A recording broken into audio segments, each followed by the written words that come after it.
Okay, we want to welcome everybody to tonight's council meeting. I would like to note that, for the record, Ms. Newman has not yet arrived, and Mr. Shoemaker, in Ward 7, is appearing via Facebook. That being said, at this time, Mr. Creel, if you'd say the invocation, please, and we'll follow that with the Pledge of Allegiance by Mr. Kenny Glavin from Ward 6. Okay, will you bow your heads with me? Father in heaven, Lord, as we come before you tonight to conduct the business of Biloxi, we pray, Lord, that you'd give us the ears to hear the concerns of the neighbors and of the applicants. We pray, Lord, that you'd give us the wisdom to discern between fact and fiction, and give us the decision-making ability, Lord, to make decisions that would honor and glorify you. We pray for this body. We pray for the people that are here. We thank them for their time and for everything you are and everything you do. We give you the praise, the glory, the honor, and the thanks. In Jesus' name, amen. Amen. I pledge allegiance to the United States of America, and to the republic for which it stands, one nation, under God, indivisible, with liberty and justice for all. Thank you, Mr. Creel. Thank you, Mr. Glavin. This time I'll entertain a motion to suspend the rules. So moved. I'll second. By Mr. Lawrence and a second by Mr. Gaines. Any discussion? There being none, if the clerk would read the revisions, please. Vote on that first. Sorry. Vote on that first. We do. All in favor of suspending the rules? We've got to say our names, I'm sorry, since we have somebody by FaceTime. Yes. Gaines, yes. McGilver, yes. Tisdale, yes. Glavin, yea. Okay, so that's a 6-0 vote. All right, if the clerk would read the revisions, please. To the consent agenda, we're adding 5FF, resolution amending the municipal budget to provide additional funding in the stadium capital maintenance restricted fund. All right, is there a motion to approve the amended agenda? I move it. I'll second it. Gaines, second. Motion by Mr. Lawrence, a second by Mr. Gaines. Any discussion? There being none, all in favor, please state your name and your vote. Lawrence, yes. Gaines, yes. McGilver, yes. Tisdale, yes. Glavin, yea. Shoemaker, yes. All right, so that's approved on a 6-0 vote. Thank you. All right, that brings us to the mayor's report. The mayor is not at the table, but the talented city engineer is. Go ahead, Mr. Leonard. Mayor's in Washington scheduled for meetings with Senator Wicker, Representative Ezel, and the FEMA staff, and they're discussing the additional funding that's needed to finish the infrastructure work, as well as the pier, the famous pier. He'll be back on Thursday. Some good news to share with you. The U.S. Treasury Department has finally released our grant for Phase 2 of the Point Cadet Marina, the floating docks. That's $5 million that we've been waiting for about a year, and that's been released. They will go to MDEQ is the grantee, and we are the sub-grantee. So we got to go through one set of packages to go before we can get going. So we'll probably be able to kick off before the summer's over with that project. There are 3 movies being filmed on the Gulf Coast right now. 2 of them are in Biloxi. I think you'll see that as you drive around. And tonight, of course, is the kickoff of the baseball season at Keesler Field Park. And as we speak, our Shuckers are up to bat. So we want to support our Shuckers. I call them our Shuckers. And finally, there's been a lot of conversation about homeless and the methadone clinic, and we've asked Mr. Jim Shaheen, the CEO of New Seasons, to discuss their clinic procedures and answer any questions that you have. Mr. Shaheen, would take the hot seat there, touch the button, and it goes green.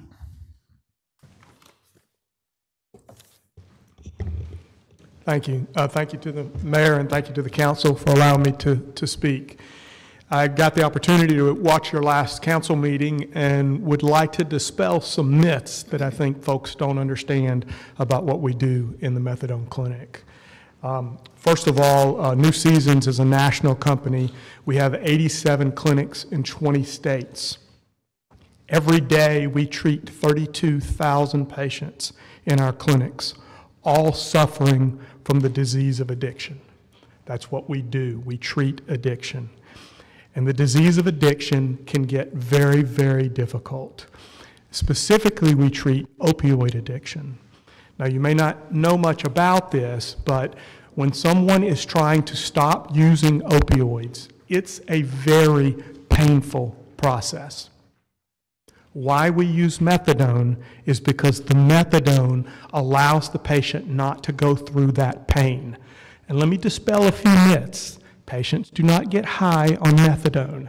In fact, what methadone does is if the patient went out and used, it negates the effects of the drugs, of whether it's fentanyl, whether it's oxycodone, whatever it might be. So there's this myth that we hook patients on methadone. It's just the opposite of that. We are treating addicted patients with this treatment. Now let me dispel a few more things. We study all of our patients. And again, we have 32,000 patients around the country, and we study what's going on with them. This thought that we caused homelessness or are causing homelessness in Biloxi is just not true. And how do we know that? Because the 400 patients we treat at our Biloxi clinic, one patient of the 400 is homeless. So this narrative that the homelessness is part of the clinic is just not true. We've opened the clinic and we've treated over 2,500 of your citizens over the last 5 years. Actually, the last 8 years. And what I want you to understand is you probably know about the overdose crisis and the fentanyl crisis we have in the United States. Over 114,000 patients died last year of overdose. One of the roles that the clinic plays in this community and the 86 other communities that we're in is we are actually a distribution site for Narcan. And if you know what Narcan is, that is the ability to reverse an overdose when a patient overdoses. And of the 114,000 patients that overdosed last year, Biloxi had its share. Every city, there isn't a city that has been spared of this crisis. Another one of the things that I want to dispel is as soon as any issues that came up that were brought to our attention, we immediately responded to those. We immediately cleaned up. We immediately carved out the land that's not even ours, by the way. It just sits behind our clinic, and we don't even lease that land. But we cleaned all of that up. We put a lock on the dumpster because there was a complaint about the dumpster. All of those things that were asked of us by the city, we did, and we did immediately. Since then, the city has continued to come and check up on us, and to a T, we have been meeting all of those requirements. And so I think it's important to note there are several myths around what we do. This clinic is the only clinic of its kind. You have to go all the way to Jackson to get treated for this type of addiction. Otherwise, you have to go to Alabama or you have to go to New Orleans. What do you think happens to these patients who are being treated for addiction and who are in recovery today? What do you think happens to them if they're not able to be treated? They can go back and use. That's a very dangerous proposition in today's world with the onset of fentanyl. The reason we have overdoses is because fentanyl is so dangerous. Another myth was there were hypodermic needles in our parking lot. We don't use hypodermic needles in any service that we provide within the clinic. The myth around methadone and the methadone clinic, we get patients better. Let me give you a statistic. On average, 70% of our patients are employed. Do you want to know why we open up at 5:30 in the morning? It's so they can go to work. 70% on average go to work every day and have to come and get treatment before they go to work to be productive members of society. Now, when they come into treatment, on average, 56% of the people are employed. By the time they're with us in treatment, that jumps to 86%. The treatment that we provide works and helps produce productive members of society. Crime. On average, our patients that are admitted, 16.2% of our patients have been involved in some sort of crime when they come into treatment with us. After they're with us, that drops to 2.2% involved in any crime. So I ask you, what do you think happens if you close a clinic like this to your community, which we are treating these patients? So again, the misnomer about the homeless, you know, even your speakers in your last meeting said, in your meeting, you had a homeless issue well before we ever even opened the clinic. And our clinic is not attracting homeless people, as evidenced by, again, I'll tell you, 400 patients we treat, and 1 is homeless today. What we do is put people in treatment and get them to live more productive lives. That's why we're here. That's what we do every day. And we don't just do it in Biloxi. Again, we do it all over the country because it works. And it is the gold standard for opioid treatment, is very specifically an opioid treatment program, which is what your clinic here is, an opioid treatment program.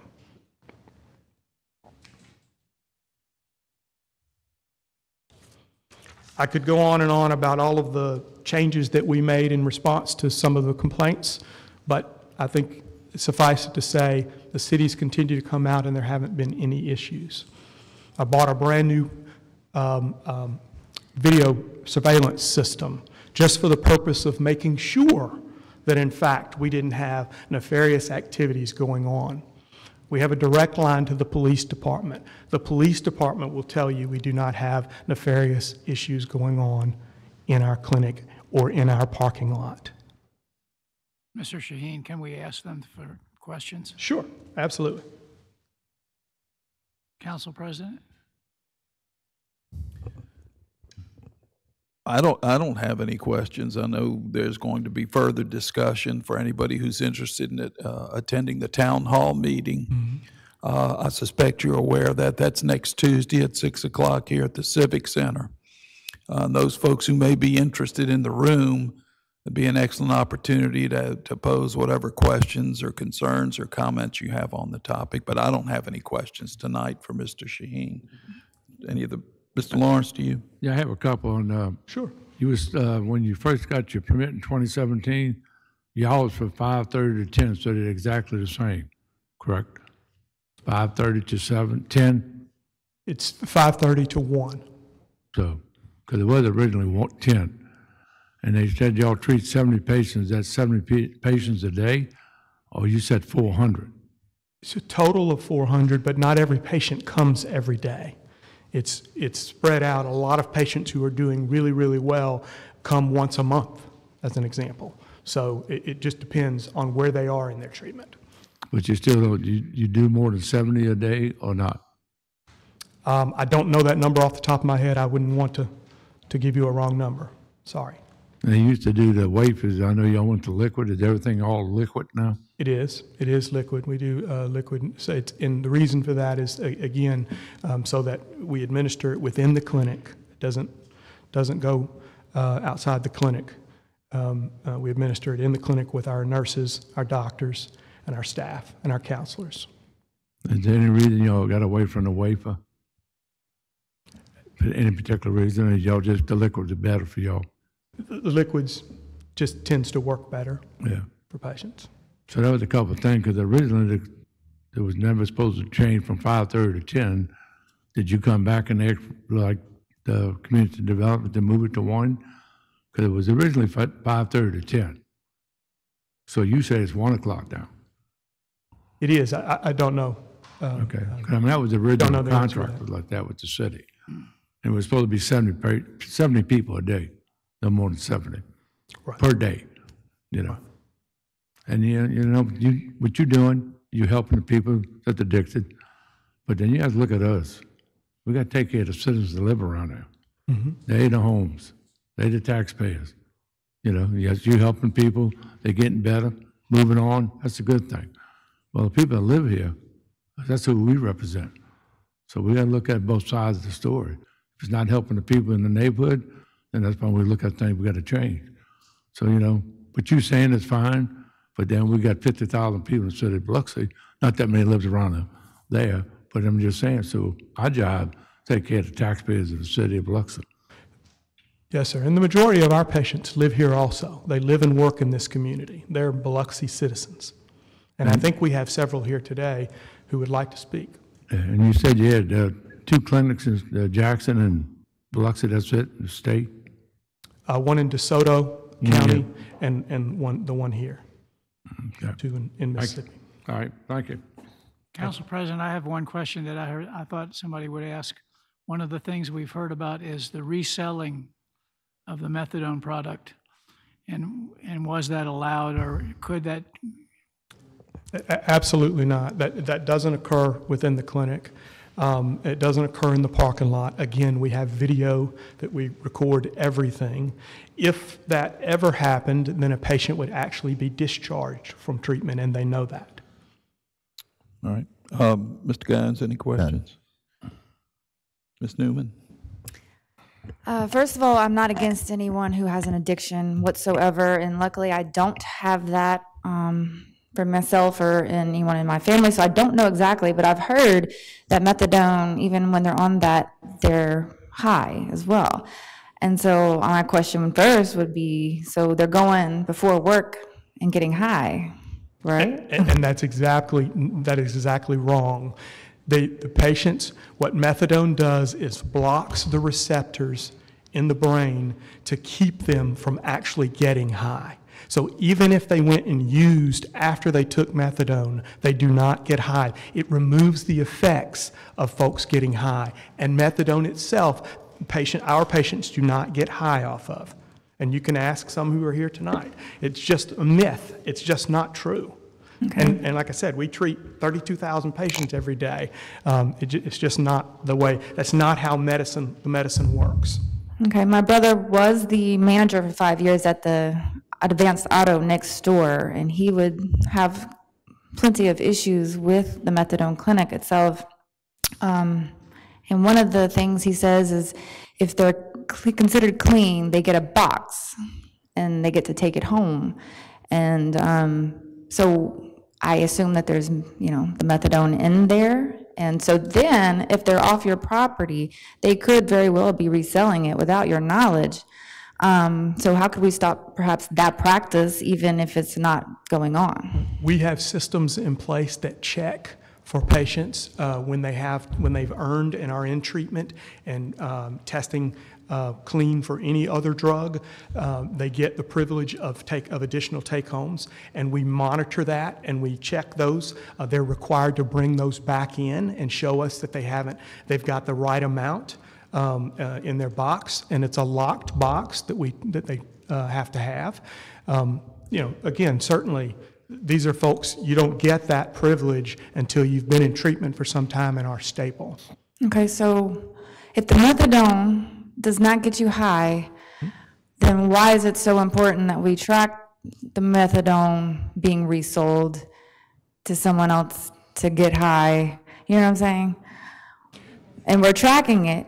Mm-hmm. You just said you're tracking it. So why is it so important that we track it and make sure that they're taking it, not someone else is taking it? Because if they're not getting high off of it, even if they get high after the methadone, do you know what I'm saying? I do. So our patients who are in treatment don't get high from the methadone. Could a citizen who has never had an opioid take the methadone and have an effect from it? Yes, that could happen. But our patients can't, and those are the patients that we're treating. That's why we track that. Interesting. Okay. Do we have security on the area?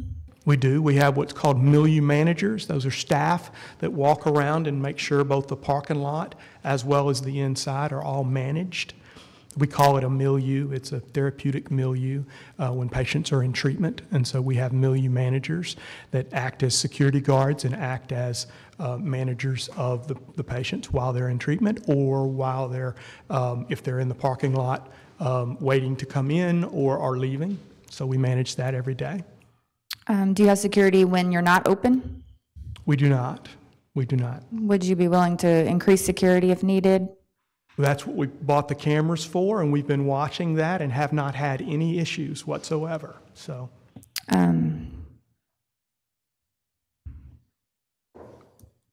forgot what my next question was. Parking. Yes, parking, thank you. So there was a parking issue with Advanced Auto, 5 a.m. in the morning. They're overflowing into your parking lot. And again, my brother would have issues with that as well. So have you rectified that issue? We had a conversation with the auto parts manager today, and he said he has no issue whatsoever with the parking, with our parking, with his parking, or anything. And so I don't know. Did you get that in writing? Well, we certainly can, but we met with him today. Our program director here met with him today, and he said there is no parking issue with the auto parts dealers. Again, just because somebody says it's so doesn't make it so. Mm-hmm. And would you consider maybe putting up a fence, a private fence, blocking off your whole clinic? We don't want to stigmatize people with addiction. That's just not the right thing to do, is to stigmatize people with addiction.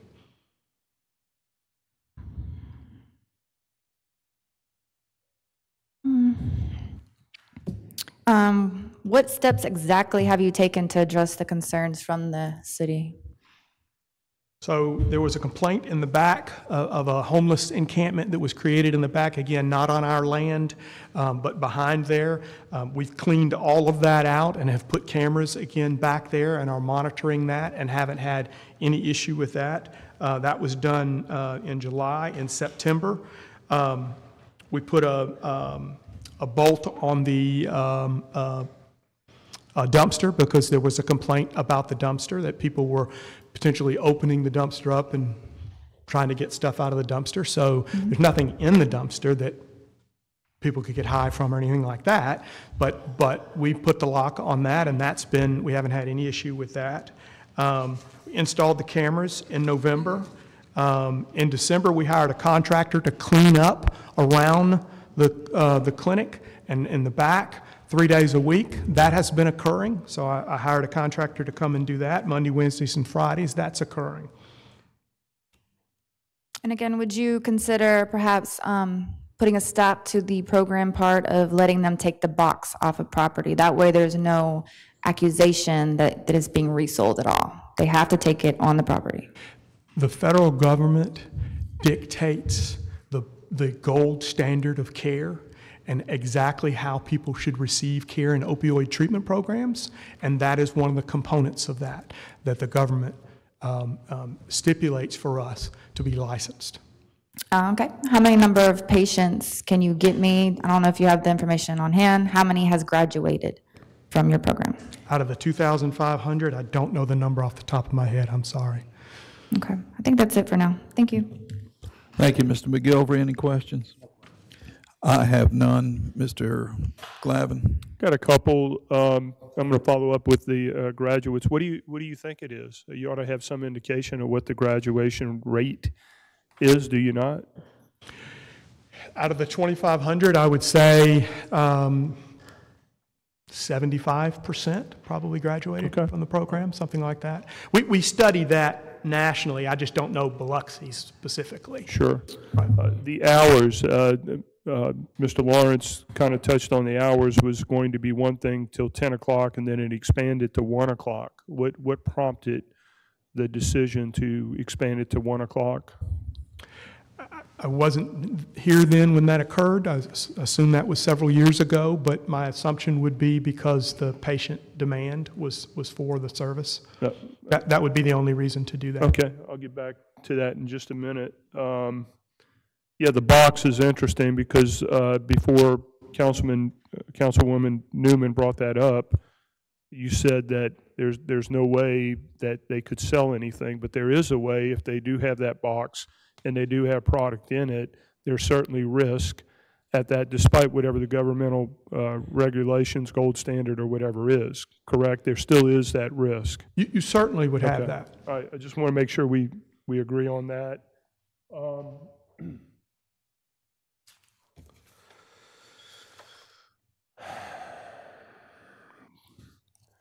You are aware that when we approved the zoning of this business, that it was approved on conditional use. Are you aware of that? I am.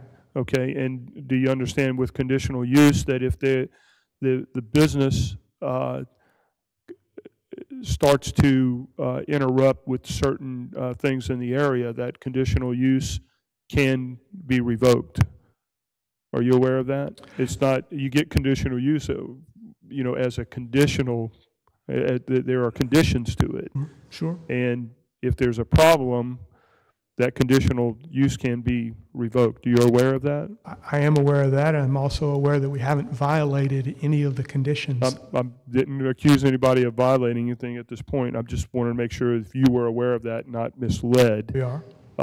So you do agree that if a business was interrupting you know, the welfare of the general public or whatever, despite, and I know that sounds like a contradiction, but if it does interrupt certain things, that conditional use could be revoked. You are aware of that?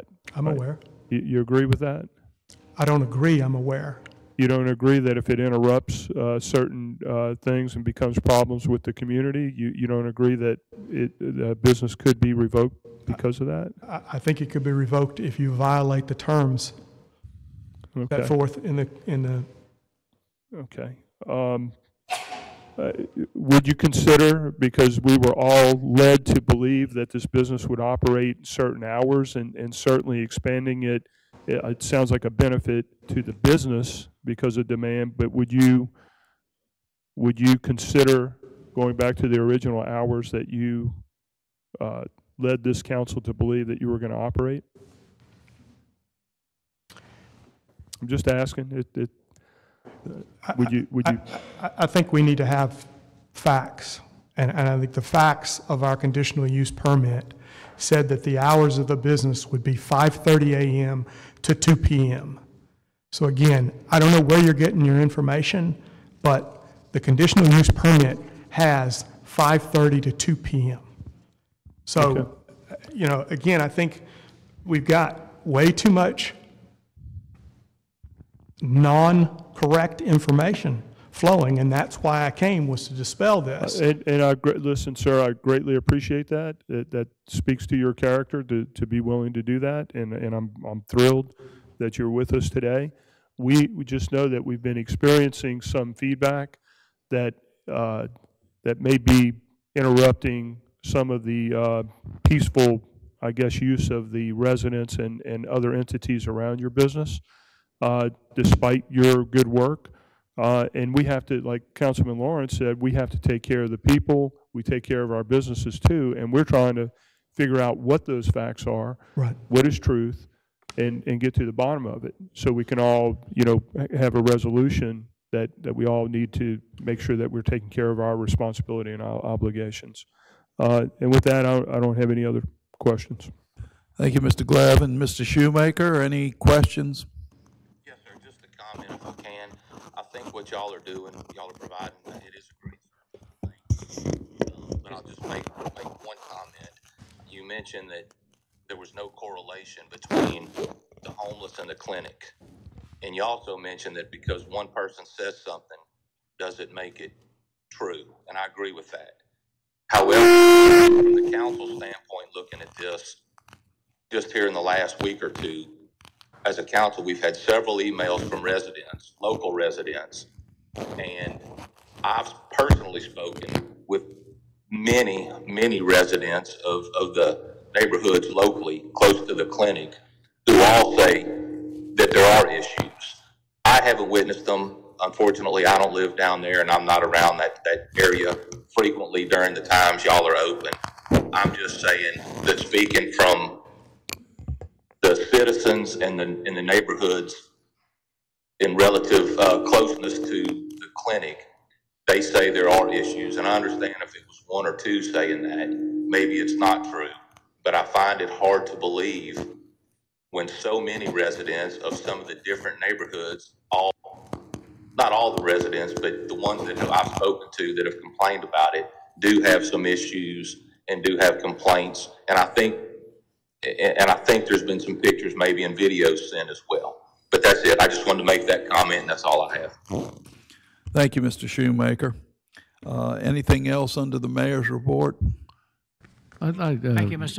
Shaheen. Excuse me just for a moment. Yes, Mr. Lawrence. I'd like to ask a question. Sure. According to the resolution that was passed in 2017, it was 5:30 to 10. It might have been requested you wanted it to 2 o'clock. As far as the resolution that I know was passed, it was 5:30 to 10. That's what was passed by the council.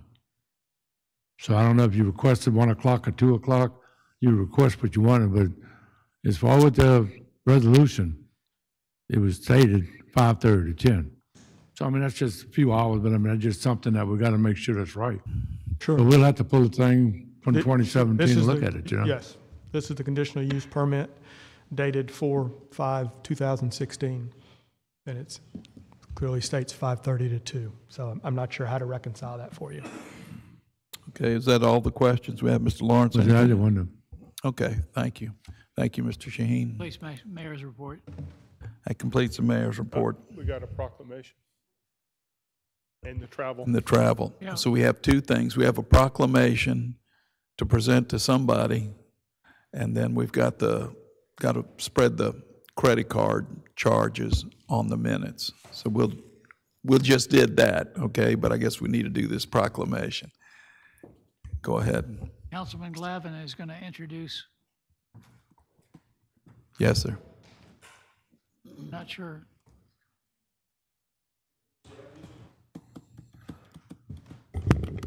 All right, it's a great honor. The mayor has asked me to present this proclamation because he's out of town. This is to Mary Beth Geiser, and I'd ask Mary Beth to come up here. This is very special and dear to my heart. I'll read the proclamation, and you'll find out what this young lady is involved with, which she is incredible. But where it ties it in personally for me, my wife just received a liver transplant just over a week ago, and she's doing very, very well. Days before she got the call, I was at a breakfast meeting with the mayor. Mary Beth gave a very inspiring speech to all of us about donorship and everything. So without further ado, I'm going to go ahead and read the proclamation. Don't tear it up too much. All right, here we go. Whereas one of the most meaningful gifts a person can give is the gift of life through organ, eye, and tissue donation. And whereas Donate Life Mississippi, a collaboration of the Mississippi Organ Recovery Agency, Mid-South Transplant Foundation, Mississippi Lions Eye Bank, and the Mississippi Department of Public Safety reports that approximately 100,000 patients nationwide, including more than 1,300 Mississippians, are currently in need of life-saving transplants.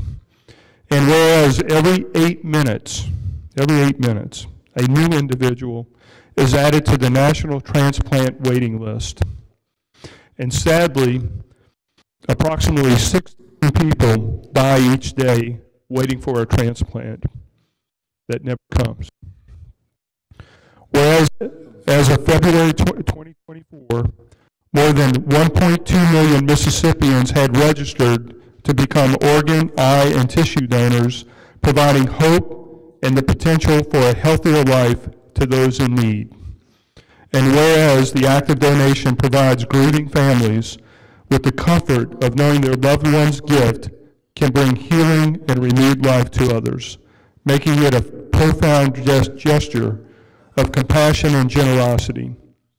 And whereas the Mississippi Organ Recovery Agency continues its vital work as a nonprofit organization dedicated to saving and improving lives in Mississippi, registration can be completed at www.registerme.org. Now therefore, Andrew Fulfil Gillich, Mayor of the City of Biloxi, Mississippi, hereby proclaim the month of April 2025 as Donate Life Month. And I would ask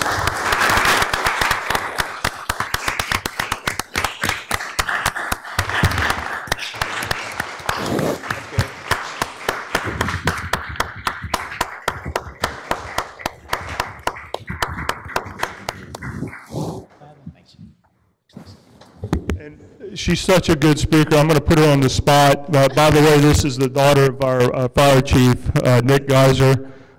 Beautiful inside and out, and the work she is doing is so inspiring. So congratulations again. Let's hear from her. Thank you. Okay, so I just want to say thank you to everybody, and especially Mr. Kenny Glavin, for just supporting me in all of this. So, in just 2.5 short weeks, I'll be competing for the title of Miss Mississippi's Teen in Vicksburg, Mississippi. So just be on the lookout on my social media to just watch me throughout the weekend. But the reason why I do this is, and my platform is organ donation, is because my pops, he lived an extra 27 years with a heart transplant, and I think it's so funny that it was a woman's heart. And it just means the world to me that even in Mississippi, we performed the first heart transplant that ever was performed, and he lived an extra 27 years, like I said, and just at breakfast with the mayor, I spoke, and the next day, my mom came up to me and was like, Mr. Kenny Glavin's wife just got a liver transplant, and I was like, oh my gosh, that is amazing, because that's just one less person on the national waiting list, and like he said, 1,300 people in Mississippi are on the national waiting list, and 95% of U.S. adults support organ donation, but only 48% actually are organ donors, so my job as Miss Heart of the South's teen, as Miss Mississippi's Teen, hopefully, and as Mary Beth Geyser, to just spread the message that you can save up to 8 people's lives by becoming an organ donor and enhance 75 people's lives by being a tissue donor. So if y'all ever get the chance, go to registerme.org, and I think I'm going to leave a little pamphlet, or not a pamphlet, a little card with all of my information on it, and actually at the bottom it has a QR code. So if any of you aren't registered organ donors and want to be, there's a registerme.org code at the bottom, so just go there and check the box to save another person's life, and it would just mean the world to me, and I feel so lucky that I'm part of that percent that did encourage that 1.2 million people to become organ donors in the last year. So I just really hope that this has inspired y'all. If y'all haven't already, check the box to save lives. Thank you.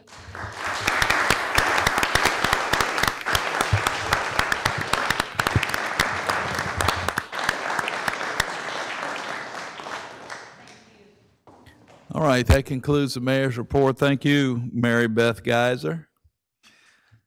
And thank you, Mr. Glavin, for presenting that proclamation. This time we'll move to council reports. Mr. Lawrence. Yeah, we got to do a little queen wave, you know. Couple things. Pass with the Shuckers. I live right there. They packing the thing in there tonight. That's good. You know, the first game, I hope they get through 4,000 or 5,000 people. That's good. We get paid a couple dollars up to about 300,000 people, so it helps. Anything to add that income, you know. And the other thing, since you're sitting up there acting mayor, we're opening up Jenkins Lane where they put in the bed and breakfast. I've been trying to get him to pay that, so I think it's about time for him to pay Jenkins Lane and run the street the way it's supposed to. Comfort Place and Cuevas.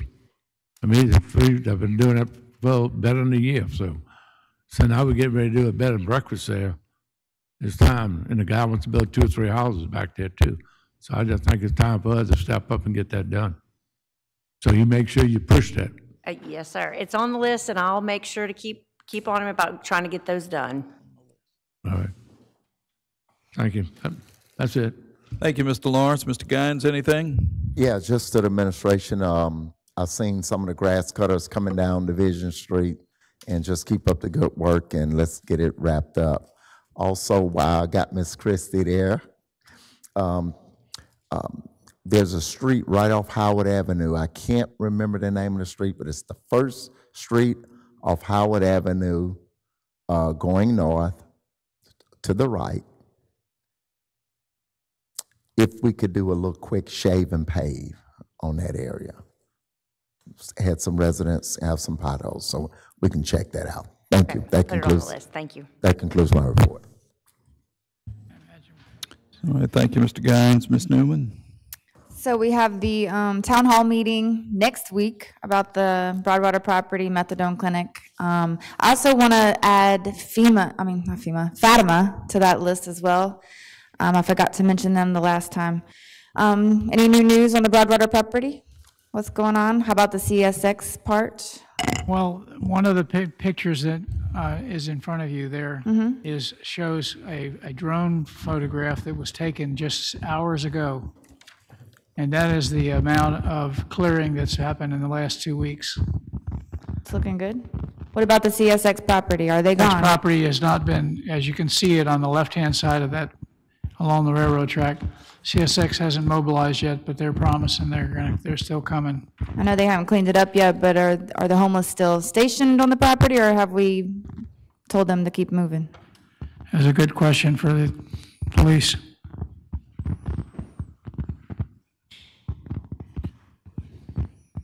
Looks like maybe some tents I'm seeing there. So most of those tents are unoccupied. However, they do run into an occasional person. If they're a new person, they tell them they need to leave. The plan with CSX was this week they were going to go out there, CSX was, and trespass everybody. And then they're working on a contract to do the cleaning. It's CSX. The contract's not done yet. So when we talked to the CSX investigator, which I can't disagree with him, he wants to go do the trespassing right before the cleaning crew comes through. So that's the plan right now. I can't give you a time frame of when that contract's going to be approved, but he is actively working on it. Okay. But CSX promised us April 2nd, so let's... That's what he was shooting for. He has not got the contract approved yet, but he is still actively working on getting it approved through his management. Okay, I understand how slow government is, unfortunately. But let's keep them uncomfortable. Yes, okay, ma'am. Thank you. Thank you. Thank you, Ms. Newman. Mr. McGilvery? No report. No report. Mr. Glavin? Yeah, I got a couple of things. A couple of things. This is for engineering. 850 Ellington Drive. I had a report. You may be aware of it. There's some sinkholes or something going on. They filled them, and they're still kind of caving in and sinking again. So are you're aware of that? Yes, we actually we have a new repair replace contractor. We just met with him today, and that is one of the first projects on our list to get done. Okay. That one, and actually the one, Mr. Zando on Fern Court, we gave him that one as well. So awesome. We'll be seeing movement on those here shortly. That's great. Wetzel Drive, I'm going to circle back to this because it was brought up in one of my reports for public safety. They still are requesting speed limit signs. They're not requesting speed tables, but they would like some kind of speed limit sign because it's a straightaway, and people are enjoying those new roads and realize it's a pretty good straightaway if they want to see how fast their cars can go. So I would ask if somebody would check into that and see if we can expedite it or at least give some feedback to the owners of some of the houses. Yeah, there. we'll put it on the next traffic committee agenda. I'll get with Craig Ross and get that added. Okay, and then I don't know if I can coax our Parks and Rec. Is there anybody here that can give an update on the success of some of these recent tournaments? Got some good feedback and got some good reports actually from coastal Mississippi, but if you can kind of give a report. Yes, I didn't, I saw that feedback from the coastal that Ronnie did, and it looks like we're headed in the right direction. This is our third tournament we had this past weekend, and we have another 6 tournaments on the book through the end of July. Okay. Thank you, Director. I'm going to give some of those stats. I'm going to spout some. I have the economic impact study from Coastal Mississippi, our tourism entity. This is for one tournament. The start date was 3/28. The end date was 3/30, 2025. They estimated the attendees to be right. The attendees is my name. The attendees to be around 4,000. Thank you. They estimated the attendees for this one tournament, youth tournament, to be around 4,000. I think they had around 80 teams, and some interesting stats that they gave. Over $1 million impact. But here's some of the others. Estimate that it built 1,000 room nights. Lodging was around $300,000. Transportation around $60,000. F&B spend was $223,000. Retail over $100,000. Some of the recreation activities beyond attending the sporting event around $50,000. Space rental, and that's not Elon Musk or anything. This was the rental space, I guess is a better word, $16,000. And indirect expenditures around $300,000. So this is one tournament, one youth tournament coming to our Biloxi Sportsplex, and over $1 million economic impact. I'm glad to see that we have more. I'm glad to see that investment of $5 million has already generated $1 million in economic impact and supporting people with jobs, and that's exactly what we want to see. So that concludes my report. Thank you, Mr. Glavin. Mr. Shoemaker. Just one thing, an update on the roundabout. Some of this information, I guess, is hot off the press. It's I-10, exit 41, which is the Shriners Boulevard roundabout there in Wool Market, is going to be closed. The on and off ramps are going to be closed starting Thursday, April 10th through May 8th. From 9 a.m. till 2 o'clock in the afternoon. There'll be intermittent, depending on which side of the roundabout they're working on, but just prepare for any kind of delays in traffic, and going to have to find one of the other exits to get into Wool Market. If anything changes on that, though, I'll keep everybody posted. And that's all I have. Thank you. Thank you, Mr. Shoemaker. I have a couple of comments. First, I want to apologize to the council for my apparent irritation at our last council meeting concerning discussion of the special event. The next thing is Mr. Creel. I know there was a charge to the Planning Commission to study revisions to the tree mitigation ordinance. Are they moving forward on that? Is there any progress on that? We are. It looks like we're probably going to have to bring in a certified arborist to help us with those, since we currently don't have one. But I did have a discussion with an arborist last week, and we're going to utilize that person's expertise to help us craft the language for that. Okay. Yes, we are working on it. Thank you very much. Appreciate that. I want to thank those residents and city directors who attended my Ward 5 meeting on March 25th.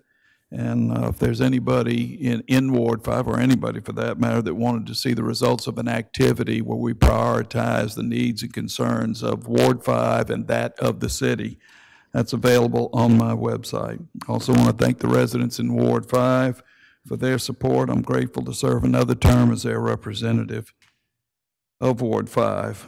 Also, the last thing I'd like to mention is that we adjourn in memory of Jerry Morgan.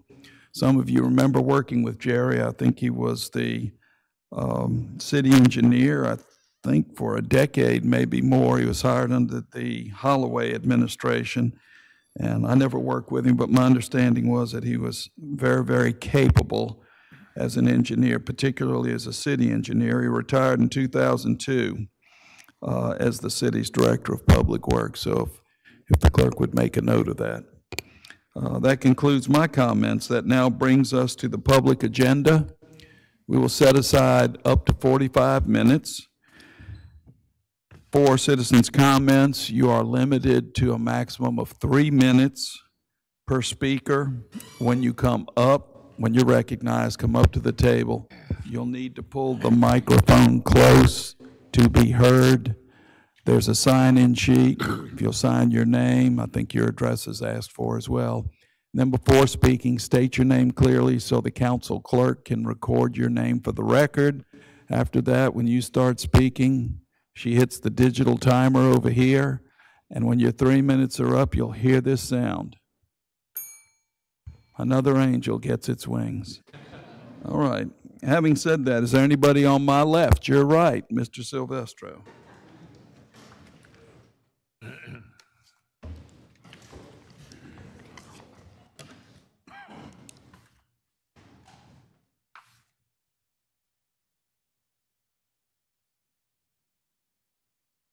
Hi, everybody knows me. I'm Bob Silvestro. First of all, thanks for all the work you've all done.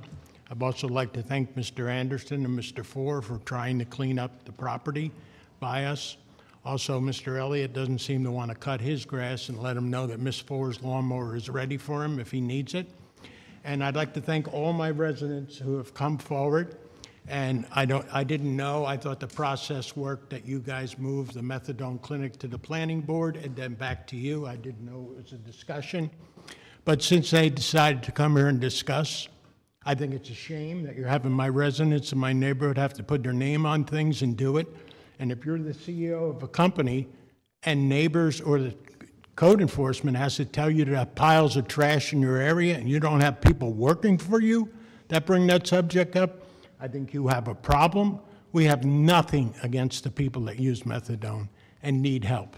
As far as one homeless person, you might want to check that record again. Nobody said anything, but we've had people, I don't understand why there was a problem. I guess it wasn't a problem, but there was piles of trash by the dumpster. Now, whoever notified, the owner didn't know. 6 weeks later, it was still there. The only way it got cleaned up was I thought as a resident, I would put a newspaper on there and take a picture of it.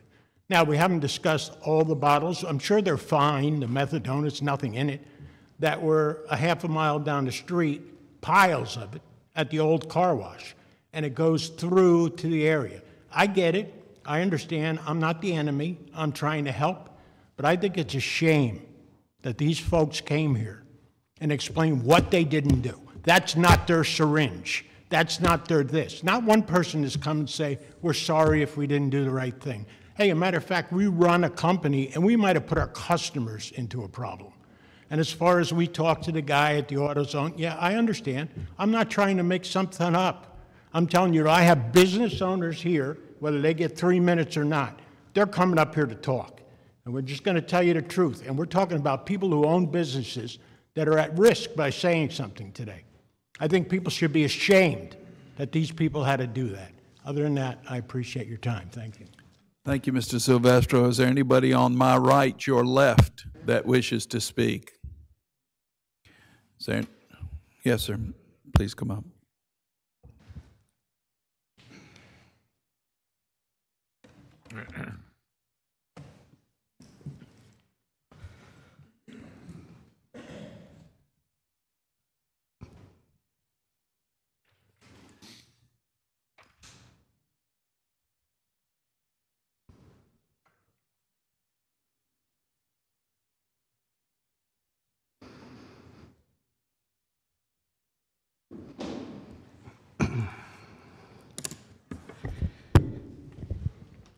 My name is Leslie James Bates, longtime resident. I was born in Gulfport.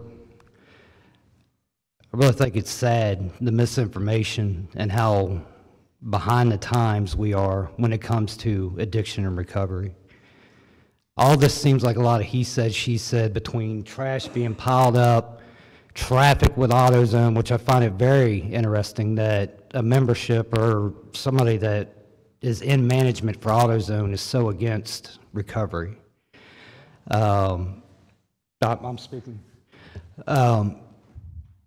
when it comes down to the questions of the box, I hear that being a big issue. Those take-homes that we get, we earn. It takes us years to get to that point. The reason that we have a take-home is because it is very hard, a lot of us, to hold employment, get there to get the medication that we need, and then go on about our day. I commute from Socia every day. To be able to get down here and go to work every day, but make sure that I detour from my route, it costs a lot of money. That being said, we are employed. We're not homeless. We're in the community. There's a lot more of us out there than you think. We all have health insurance. We all have vehicles. We have car insurance.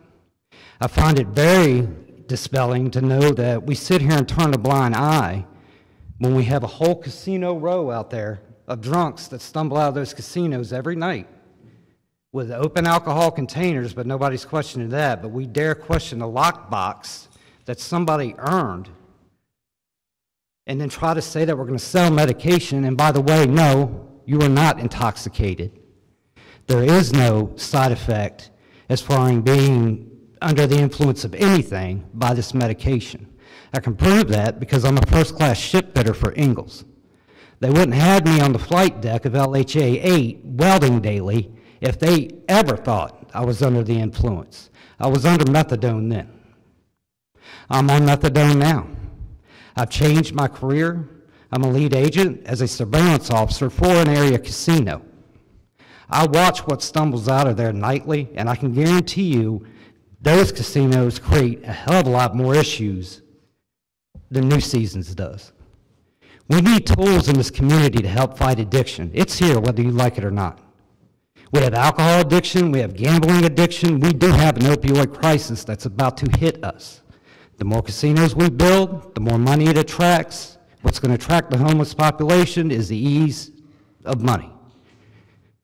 They're not laying out in front of New Seasons, but I see them every day in surveillance laying out in front of the casinos. Thank you. All right, thank you, Mr. Bates.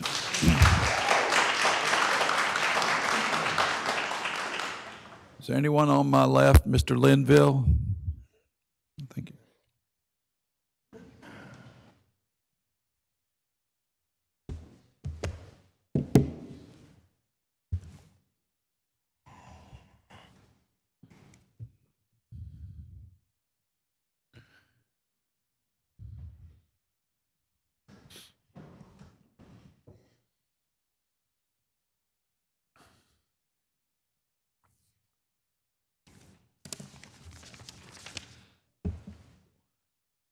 I'm here to discuss, I'm Andy Linville. I forgot, I know you knew that, but I'm here to discuss the mayor's proposal for a salary survey performed by Stennis. Before you vote on that, you need to ask yourself something. Why are we doing a salary survey for 5.5 months? I've never heard of anybody doing a salary survey for 5.5 months. And why are we doing it between November and April 30th? You have to ask yourself, why? I'll tell you why, because the bonuses aren't involved. He wants a piece of paper from Stennis that says his payroll is average. In 2023, your payroll average salary was $68,000, just shy of it. In 2024, it's $45,000, a $23,000 difference. $23,000 doesn't sound like much until you analyze it, and look at your financial statement. It comes to over $14 million. And it's been going on down here every year for the last 10 years.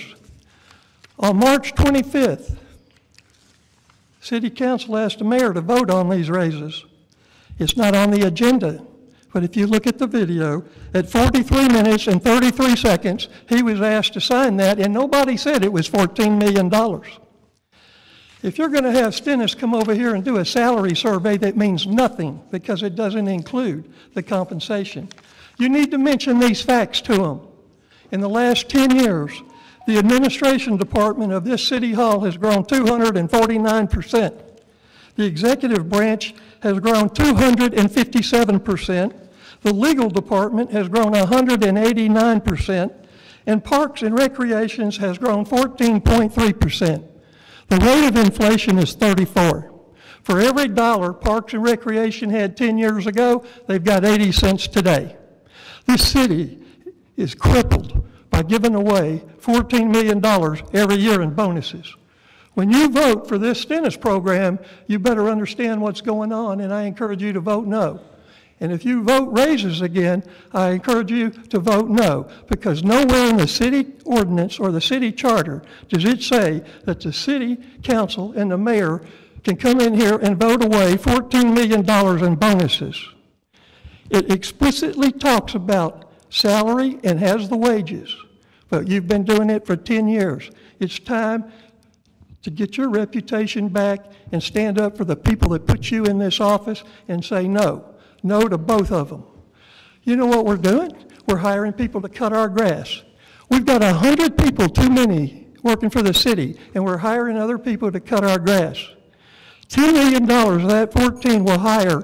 Thank you, Mr. Linville. Then I have 2 more minutes. No, You sir. want to vote? You don't No, want to sir. hear about it. It's No, it's important. not that we don't want to hear about it. I'm happy to speak with you. Call me, make an appointment, but there are others who wish to speak, and you only get 3 minutes. I Is there think you got anybody the on my message. right side who wishes to speak? Yes, ma'am, in the front row.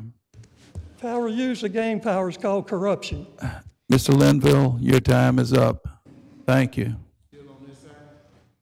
No, I'm alternating back and forth. We'll get to you.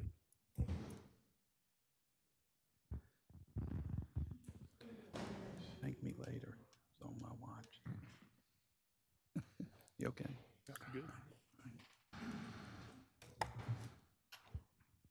Hi, my name is Zena Bates. Pull it close to you. First name again, Ms. Bates? My name is Zena Bates. Thank you. And I am a patient of the methadone clinic. It's really sad the way people look at addicts. And if you look across the country, what other states do to combat it versus what's being done here, it's sad. Unfortunately, there is an addiction problem. There is an opioid problem in Mississippi. People are going to start dying. It's going to start getting worse. It hasn't maybe hit as hard here as it has in some of the other states, but it's coming because it's come everywhere. I have lost so many friends, so many family, so many good people to this. They didn't wake up and want to be addicts. We don't wake up and say, I want to ruin my life. I had a drunk driver that hit me head on and almost killed me when I was 22, broke every bone from my waist down. I was put on pain medication. And it was a long road from there. This clinic has saved my life. It has allowed me to be a mother, a grandmother, a productive member of this society. I would not be sitting here today if it wasn't for this clinic. And I am not the only one that is like that. They save people every single day. Taking it away is only going to kill people. You're not fixing the problem by taking the methadone clinic away. You're going to cause a bigger problem. People can't drive 2 to 4 hours away. There are even rehabs. There's no detox centers. There's nothing locally to save these people that are going to start dying. I work now also in a casino. I am a supervisor in the cage. I see people every single day that are nodding out at the slot machines, that are having to be removed because they are so high they cannot stand up. I know exactly what they're on, and it's getting worse. From when I first started to where I am now in 3 years, every day we are having problems with this. I understand that a lot of people don't understand what methadone does, and a lot of people think that addiction is a moral defiction to where it's just a choice that we are choosing to ruin our lives, and that's not what it is. There is something in our brains that do not react to things in the same way. And some of us Thank you, Ms. Bates. Is there anybody on my left? On my left, your right? Yes, ma'am, in the front row.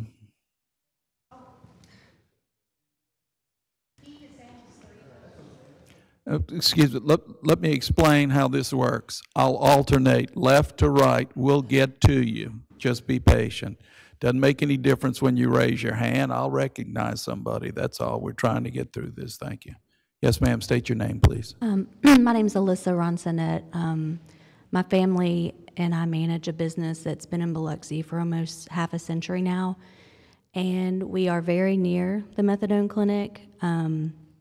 Obviously don't know if we can say that all of the problems are due to that, but I think that in that area specifically, we have a trifecta effect happening between vacant property that isn't being managed, the methadone clinic, and people being fed. So they have everything they need right in that area. There's no regulation on it. I sit at my business every day. It's like a TV show. Sometimes I feel like it's like watching The Walking Dead. I used to live behind the business that I own, and I went to school when Bouvre Elementary was still active. I walked to school and never felt unsafe. Now I can't even let my daughter go to the car without feeling threatened. So again, I can't say that it's all due to the methadone clinic, but I can't say that that's helping. Okay. Thank you, Ms. Ronsonet. Is anybody on the right? Yes, sir.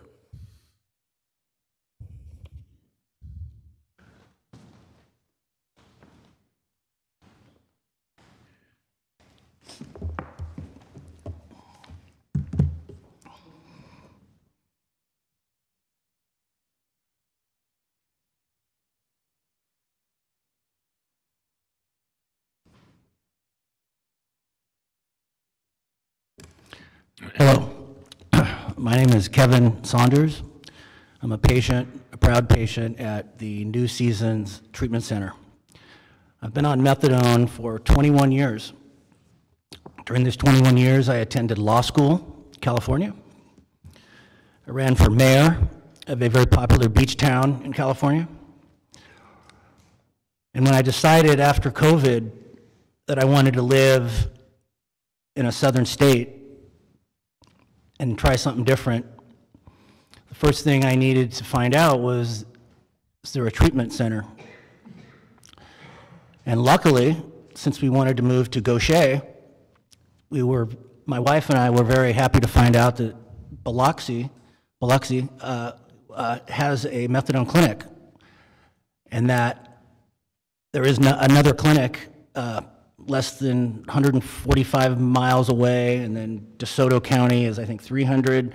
So it would have been impossible to go any other clinic.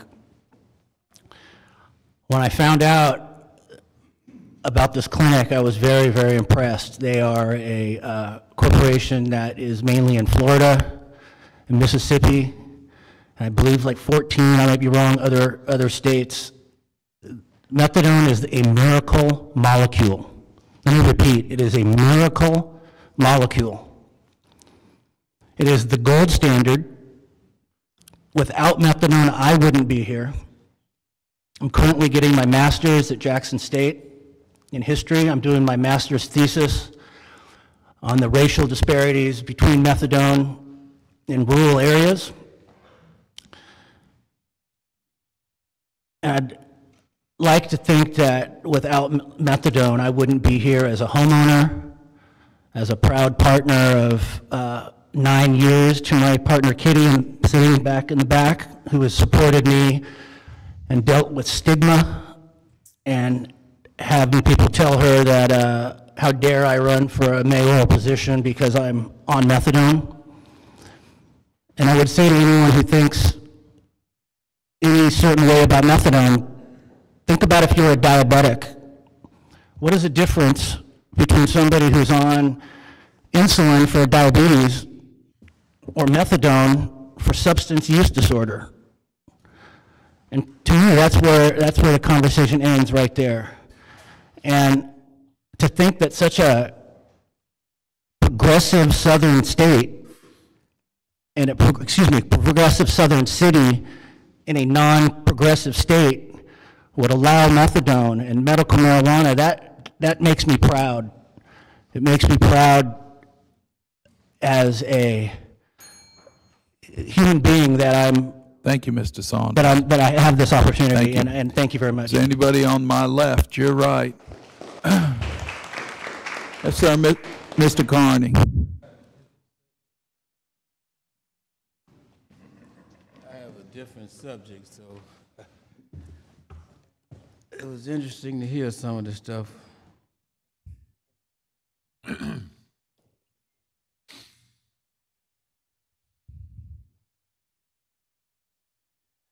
I'm here today on this resolution to rename Main Street. I want you to know that I am very passionate about the rich heritage of Main Street that I enjoyed. I'm 76 years old, rather, and I've been here a long time and blessed to be here. The rich heritage of Main Street, I can remember growing up. Main Street was somewhere the mecca of the community where I lived.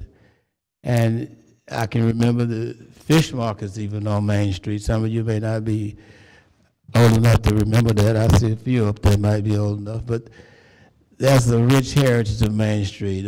When they did Ground Zero, there was a documentary done. A film artist out of Texas did a documentary of Main Street. We visited Mr. Burton's barbershop. So this is not personal with me. What's personal is the history of Main Street. I don't see where Main Street needs to be changed to anyone's name other than what it is. Everybody all over the world know about Main Street. I used to call it Little Bourbon Street because of the black businesses and all the businesses up and down Main Street throughout the years as growing up. And I just don't see that need to be done. If so, there is a number of people who made Main Street what Main Street is today who should be included if you want to change the name.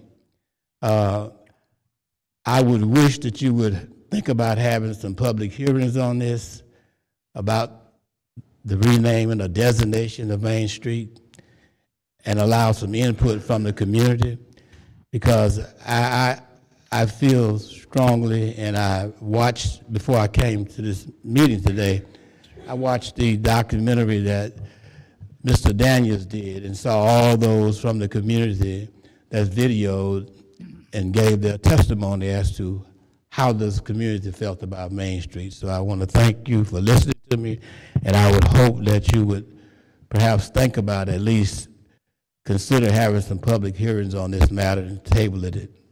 Thank you. Thank you, Mr. Carney. Is there anybody on my right, your left? Wait just a minute. Anybody? Nobody else? I see her. I see her. It's okay. But there's nobody on this side. Yes, ma'am. Miss White. Okay. All right. I didn't see you over there. Miss White.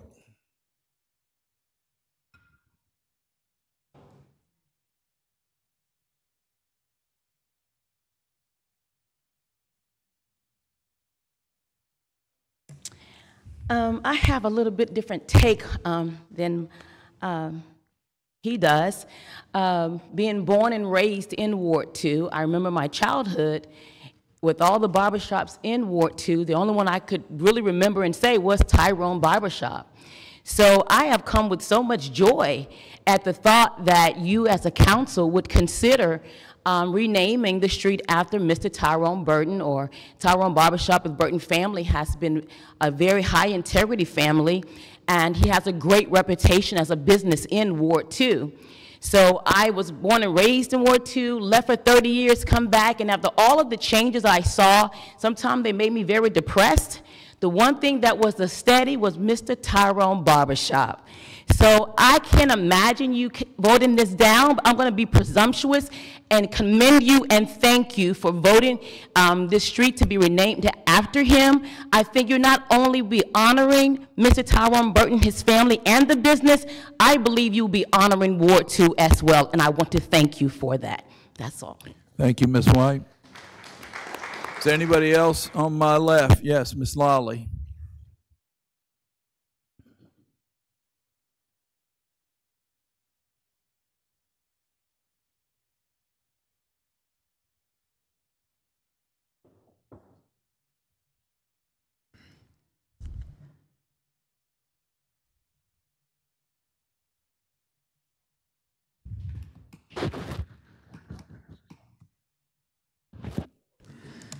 All right, good evening, everyone. My name is Wendy Lally. I live at 324 Fairview Drive. I'm a teacher, and so I have somewhat free time on my hands, and one quote that keeps coming back to me is, "If you build it, they will come." And I kind of think that's very ironic. If we give them a permit, they will come. The wonderful people who did speak up today, who are in treatment programs, and I admire each one of them for sharing their stories. I think it's wonderful that we do have those opportunities for them, but Biloxi is not the place for that. On Pass Road is not the place for that. There are problems with this clinic. They do have a conditional use, and they have not been following the conditions of that use. And as council and as a code department, you really need to think about your job that you're doing, and you've got to enforce those codes. At the end of our meeting tonight, there's always code violations. It's the last thing. Everybody's already left the building but that. There are people that live in this town who don't cut their grass. There are people in this town that don't take care of things. Those people get brought up. Their pictures get shown on this board right here. If you stay long enough, you get to see them. We need to see pictures of this methadone clinic. I have seen the trash on Pass Road. I have seen all the things that are out there, and it's not something that we need. They don't just have free reign to do whatever they want at this clinic. I'm sure that it has helped some people. Again, thank you for sharing your stories. I admire each one of you. I couldn't imagine having a problem with addiction. I'm glad that there are services for you, but not in Biloxi. This is not the place for that. We have 49,000 people approximately, that's what Google just told me, that live in Biloxi, and they only treat 400 people. You are here to represent the 49,000 of us, okay? There are 49,000 people here who have voted you to represent us. Maybe they all didn't come out and vote, but you are representing us. The mayor represents us. Code enforcement, community development, you are responsible for keeping this town safe. You are responsible for keeping my family safe. You're responsible for keeping our town clean and desirable, and I feel like you are failing to do that. And I encourage you to do something about that for our future. Speaking of, my daughter would also like to speak today. I was going to speak on the homeless, but on the way down here, she grabbed a notebook and she has some really good thoughts, so I would like to let her speak, if that's okay with everyone. Thank you. Let me get to her next and give her 3 minutes. There was a gentleman with the beard. Yes, sir. Oh, Lord, I'll tell you, I'm losing track of who's spoken and who hasn't. Come on up. All right, thank you. I'm going to give you a break from methadone. All right. My name is Richard Jones. Last name is Jones? Yes. Thank you. I am a proud member of Ward 2. I live in the gerrymandered part.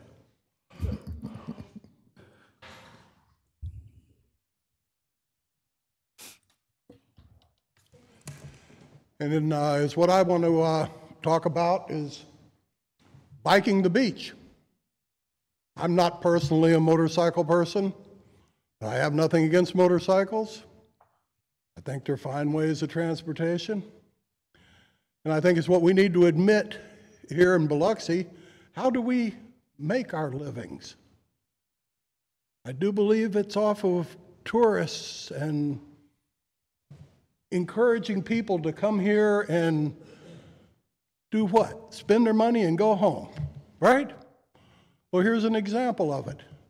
And I can't believe that when presented to this board that there's an actual problem with this, considering We have cruising the coast and scraping the coast and jeeping the coast and all of these other events that go on, and suddenly biking the coast is an issue?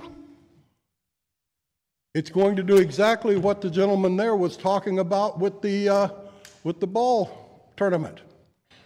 It's going to put people into our hotels. It's going to put people into our restaurants. They're going to walk through downtown and they're going to buy stuff at my friend's shop in the walking district.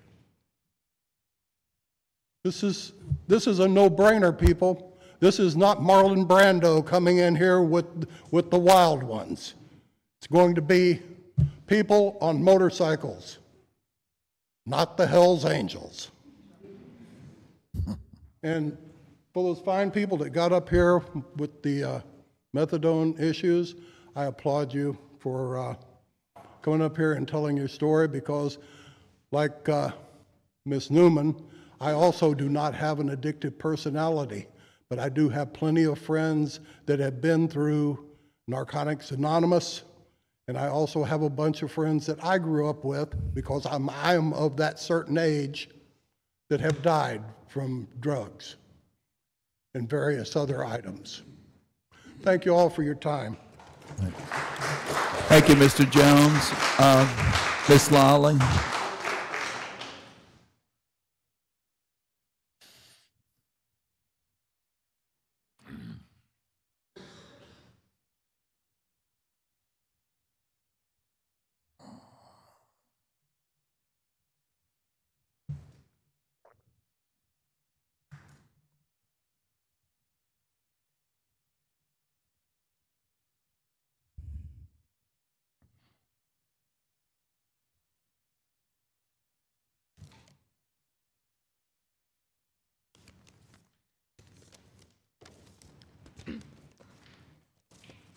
Oh, my bad.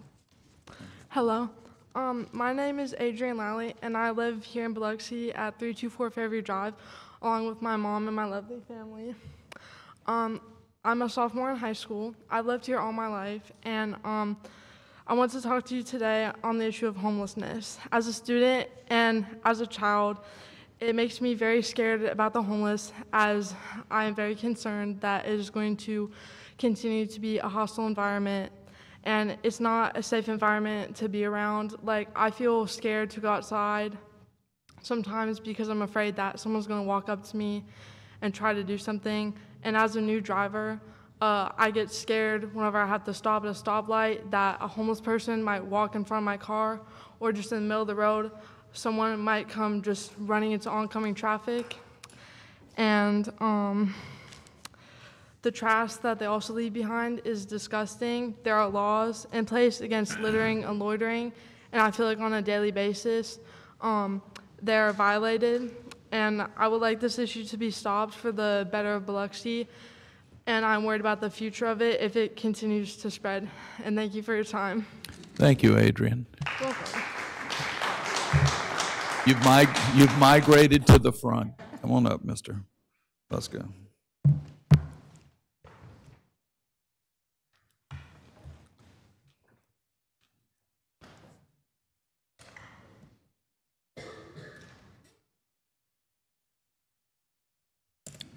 So as Paul said, I'm Jared Fusco from 435 Cove Drive. I'm glad the CEO of New Season came today so that we can clear some things up. Council, you're correct, Mr. Lawrence and others that have brought it before you. I actually have the transcript from the Planning Commission right in front of me. So Mr. Delahousie asked, what are the hours of operation? And Mr. Scully, the representative for this business, said 5:30 to 10 a.m. daily.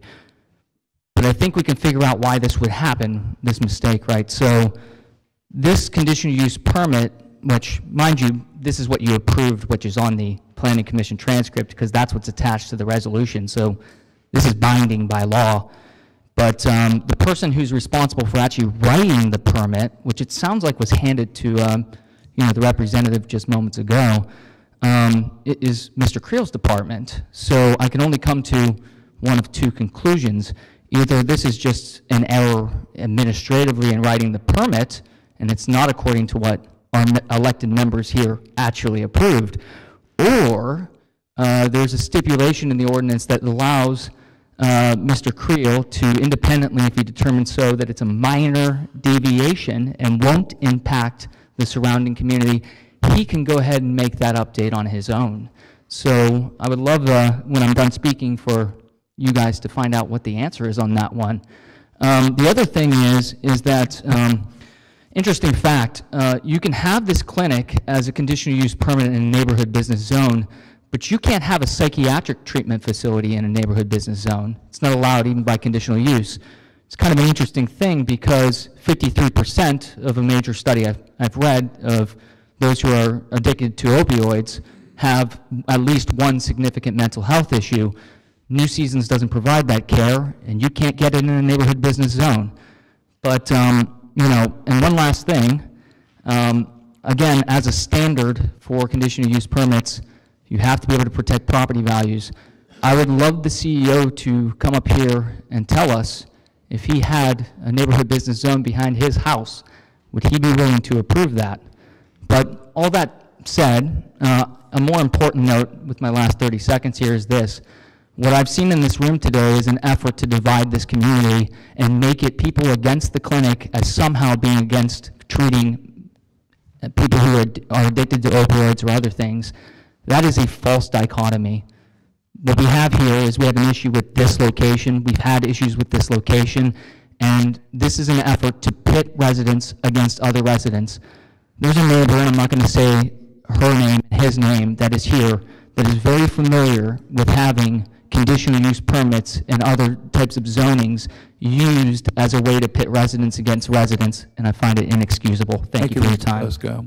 Is there anybody else on my left, your right? Ms. Silvestro. I'll get to you. I think we have a couple more in the back. We'll get to you.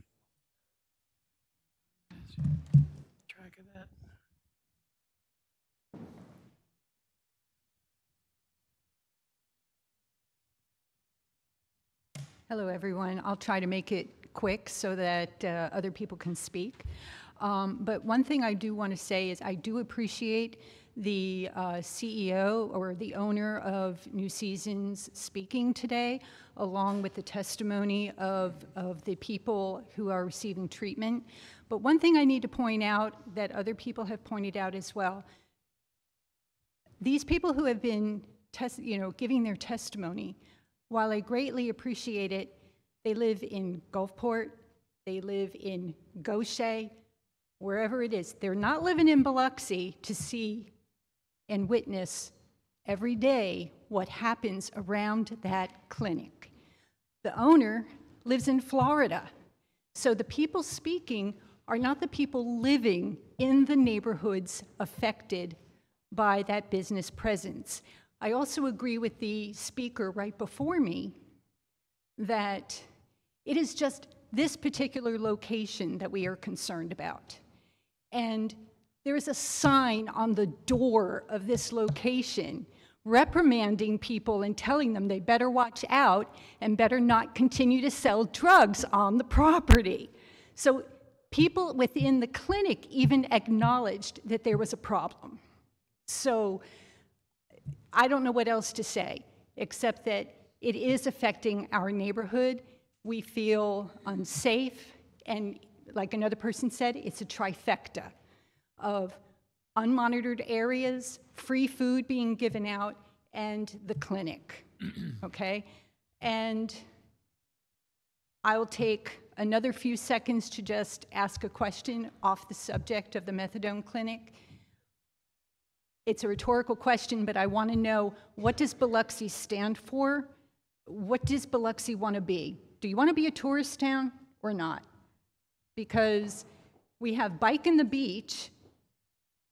I don't see it being any different than any other sponsored events that Biloxi manages, and yet somehow this one is a problem. I'm all for it. I don't care if motorcycles are cruising down Highway 90. I really don't. Bring the tourism, fill up the hotels, and have a good time, because I think that's what Biloxi is about. Otherwise, you wouldn't have put in casinos, and you wouldn't be having cruising the coast, or a Jeep in the coast, or scraping the coast. So Y'all need to decide what you want to be as a city. And I'm all for the bike and the beach. Thank you. Thank you, Ms. Silvestro. I believe there were two more who wish to speak in the back.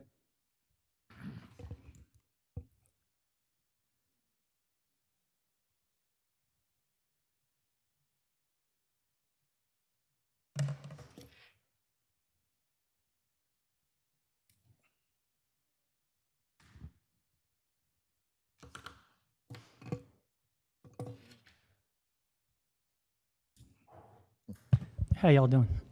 I got a couple concerns about Your name. Oh, Joey Flowers. Thank you. I got a couple concerns about the bike week. If you're going to shut down Camellia and say there's a train at the tracks, we got double tracks. Normally stops for an hour or two. That's going to leave us one exit in between Woody's and Azteca. And then a couple more things. Say for scraping, cruising, police department going to have a staging area around that neighborhood because it's wanting to be in the neighborhood in Greater and Southern Avenue. You know, we got to consider that. I don't know how many, and I'm all for people coming in the city making money, by all means. I'm a businessman and stuff myself. You know, we got to look at that.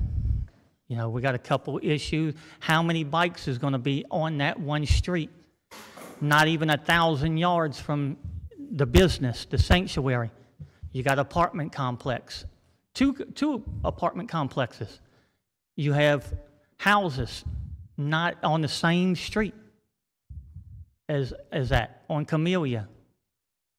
You know, there's all alternate places it could be put. Point Cadet. That's ample enough places. Somewhere's North Biloxi. You know, I'm just concerned about that much traffic in that little neighborhood, especially when we have a train. That happens every day. Every day a train stops for hours. I mean, that's something maybe y'all can get with CSX. I know it's probably been brought up to y'all numerous times. You know, thank y'all. Thank you, Mr. Flowers. There was one gentleman in the back. Yes, ma'am, you'll be after him.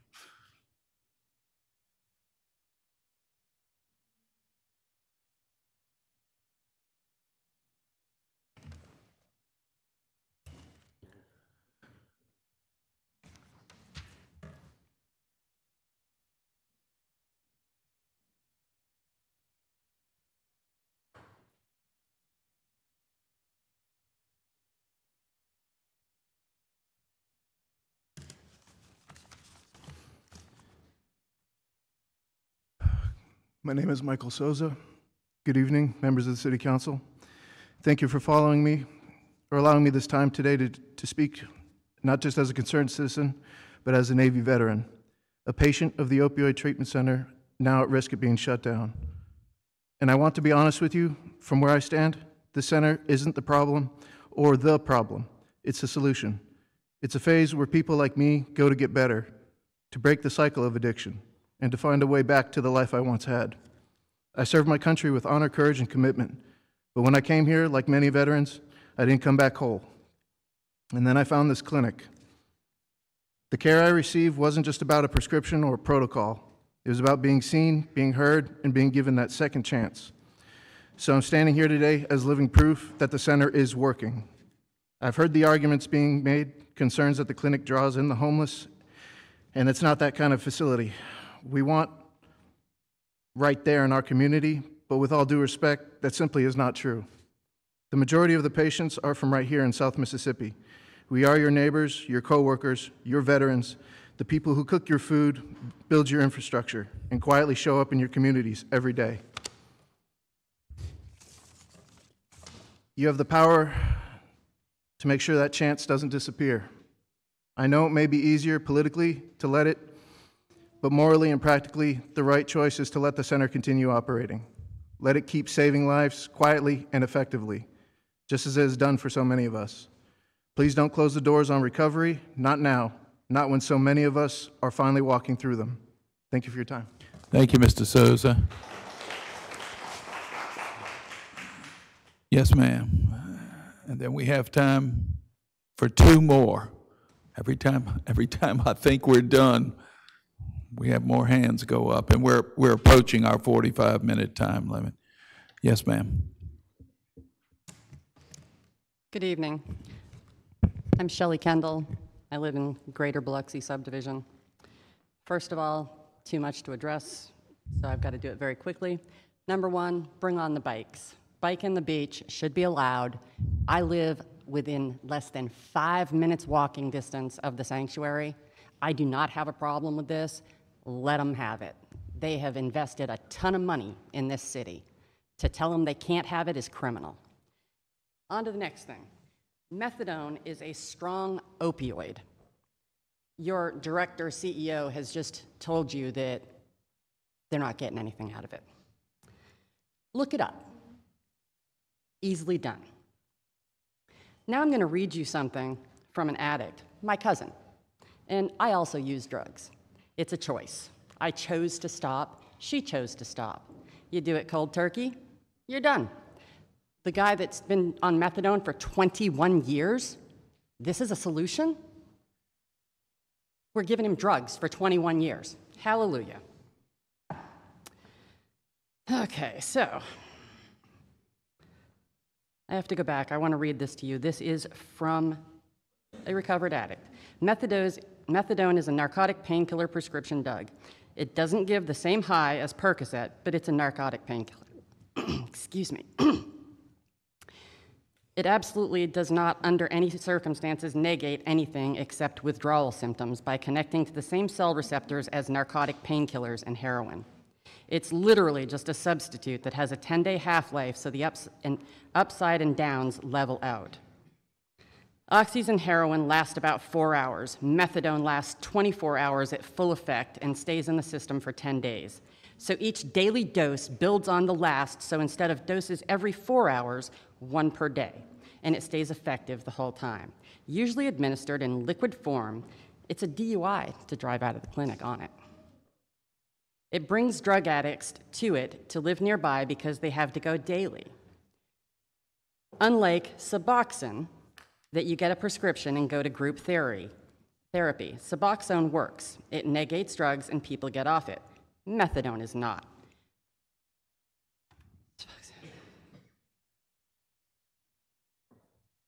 Regardless of what he wants to argue with you, methadone is a narcotic painkiller, period. I'd like to also point out, as others before me have, that this is a private company operating for profit. They're going to fight you because they're making bank. These are prescriptions. The argument is that it's safer, has less risk of death, and they can get jobs and what have you. I applaud them for trying to get clean, but we all make choices. And the choice that I have to... Thank you, Ms. Kendall. Thank you. I believe there was... Wait just a minute. I thought there was a young lady who wanted to speak over here. Okay, then I'm going to go to Mr. Julian.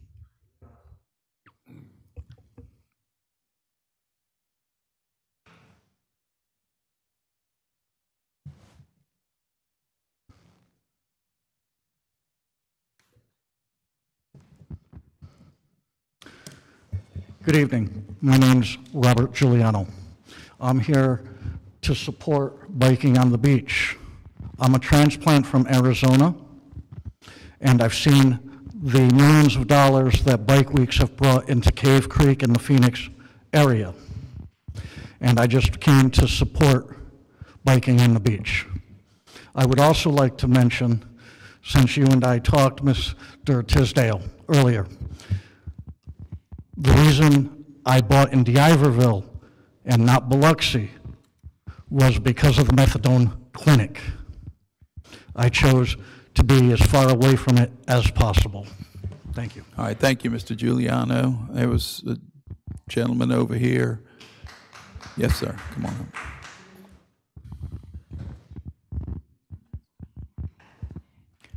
You'll be the last one. Bingo. Okay.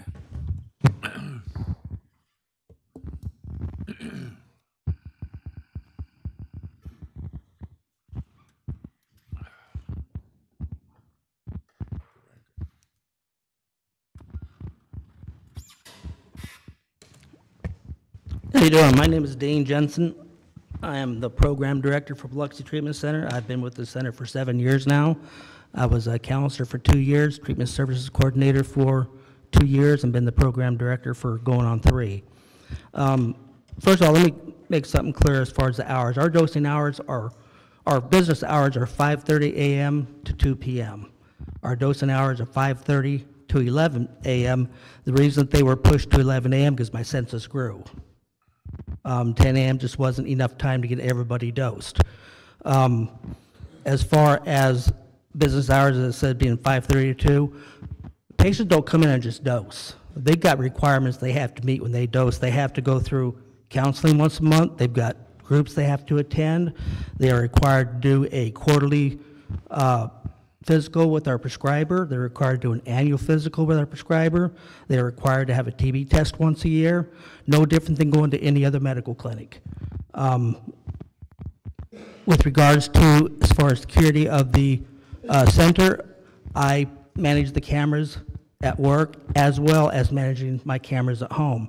I go home to Pensacola on the weekend, so during the day when I'm at work, my cameras are up. If I see anybody outside who is congregating in the parking lot, first thing I do is I tell them, you need to get in your vehicle and you need to leave. I do not allow people to hang out in my parking lot. If I see anybody, and I have before, if they happen to go in and create any type of diversion or want to sell their prescriptions, they're out of the clinic. I won't tolerate that. As far as cameras at home, I'm on my cameras at night, and I'm on my cameras during the weekend. If I see anybody on the property, Biloxi Treatment Center or Biloxi Police Department's getting a phone call from me. With regards to the population, I've got 400 patients. I had a handful that showed up here today.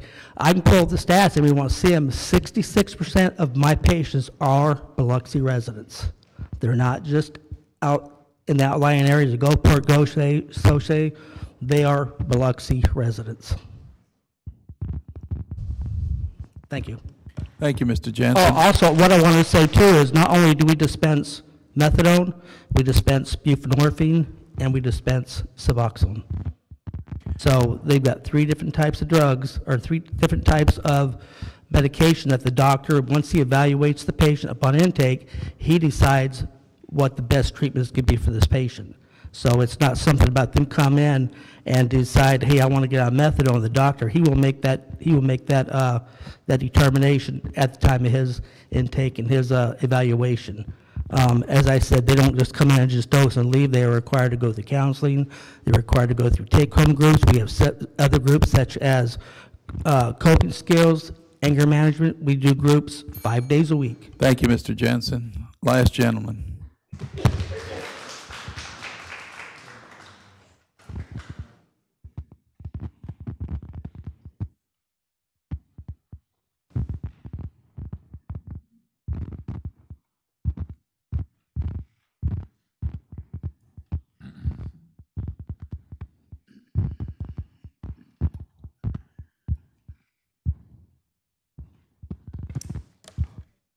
My name is Sean Stead. I am new to the area, just moved 3 weeks ago. Thank you, City Council, for your time. I will be quick. My time for here is twofold. First, to introduce myself officially. I'm a local pastor here in Biloxi. We started a new church, and we meet every Sunday at 10:30 at the sanctuary. And I am also here to support Biking the Beach. I'm going to come at this from a different perspective. I'm new to the city, so I'm not going to tell you how you think you should run it. But I have had the opportunity to partner and get to know Jen and Jason, the co-owners of the sanctuary, who are putting on this event. And I can tell you that they love this city. And they support the city, and they want what's best for this city. As far as I'm concerned, they're a business, we're a church, but we're trying to do the same thing. We are trying to make this city the best it can be, and possibly even the best city on the coast. And so I see this as an opportunity to back someone up in the community who loves this city just as much as you do, and who want to see the people of this community flourish and prosper and be the best that it can be. They are good people. I love them. And I'm not just saying this because they're going to misuse their space on Sundays. But they are very generous people who are very quick to get a shirt off their back. And I believe that fully supporting them is supporting not just people who love this community, but is also supporting Biloxi. Thank you for your time. All right, thank you, Mr. Stead. That concludes citizens' comments. We'll now move to the policy agenda. If the clerk would read item A, please. Resolution to appoint Kenny Glavin as president of the Biloxi City Council. Is there a motion? I move. I'll second. By Mr. Lawrence, and a second by Mr. Guines. Any discussion? No. Any discussion, Mr. Lawrence, Mr. Guines, anything? Let's see. Let me get the list out. All right. No, that's fine. Okay. Just change it. We're rotating our president and vice president. Bless you, Kenny Glavin. Bless you. All right. All right. That ends discussion. All in favor of the motion as presented? We got to state your name and your vote. Lawrence, yes. Guines, yes. Ms. Newman. Dixie, yes. McGilvery, yes. Tisdale, yes. Glavin, yay. Shoemaker, yes. All right. Mr. Glavin is approved as your council president.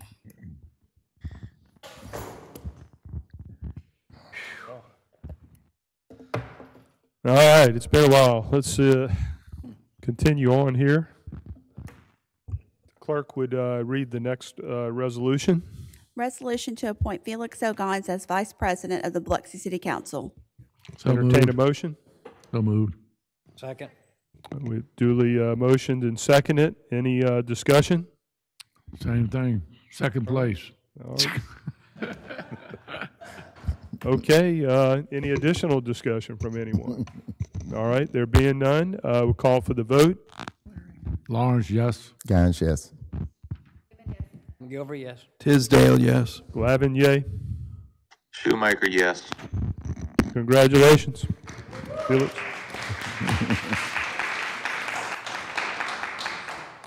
All right, Resolution C. Resolution memorializing and designated a portion of Main Street from Division to Esters as Tyrone Burton Way. I move it. Second. Been duly moved and seconded. Discussion, Mr. Guines? Yes, Mr. Creel.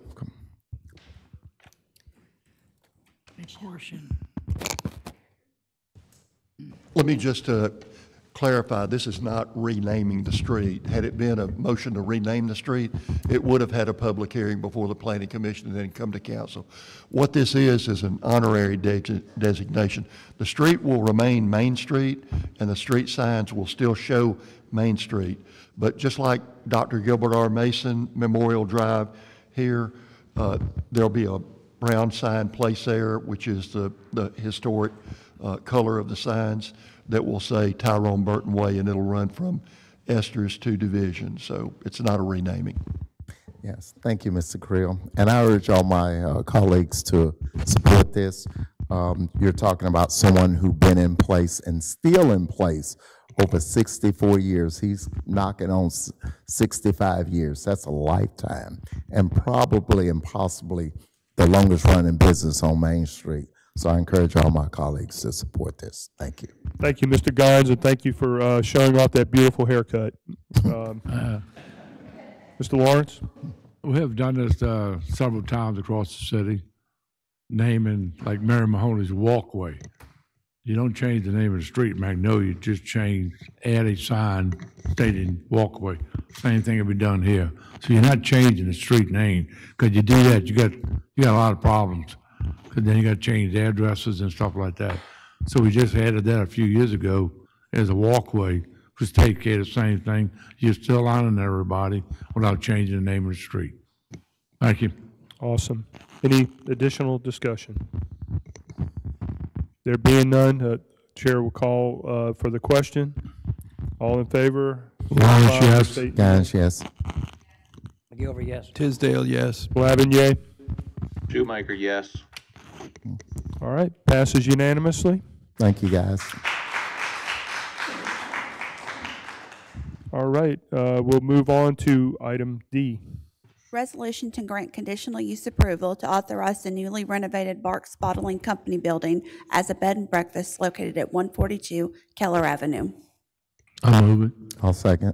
Moved and Dixie, you got it. seconded. Before discussion, if I would allow me a little bit of privilege and ask for Anita Nikovich to come up and say a few words. Thank you for being here today. Yeah. Who seconded that? Do I need to? I heard several people. Sign in? Let Dixie do it.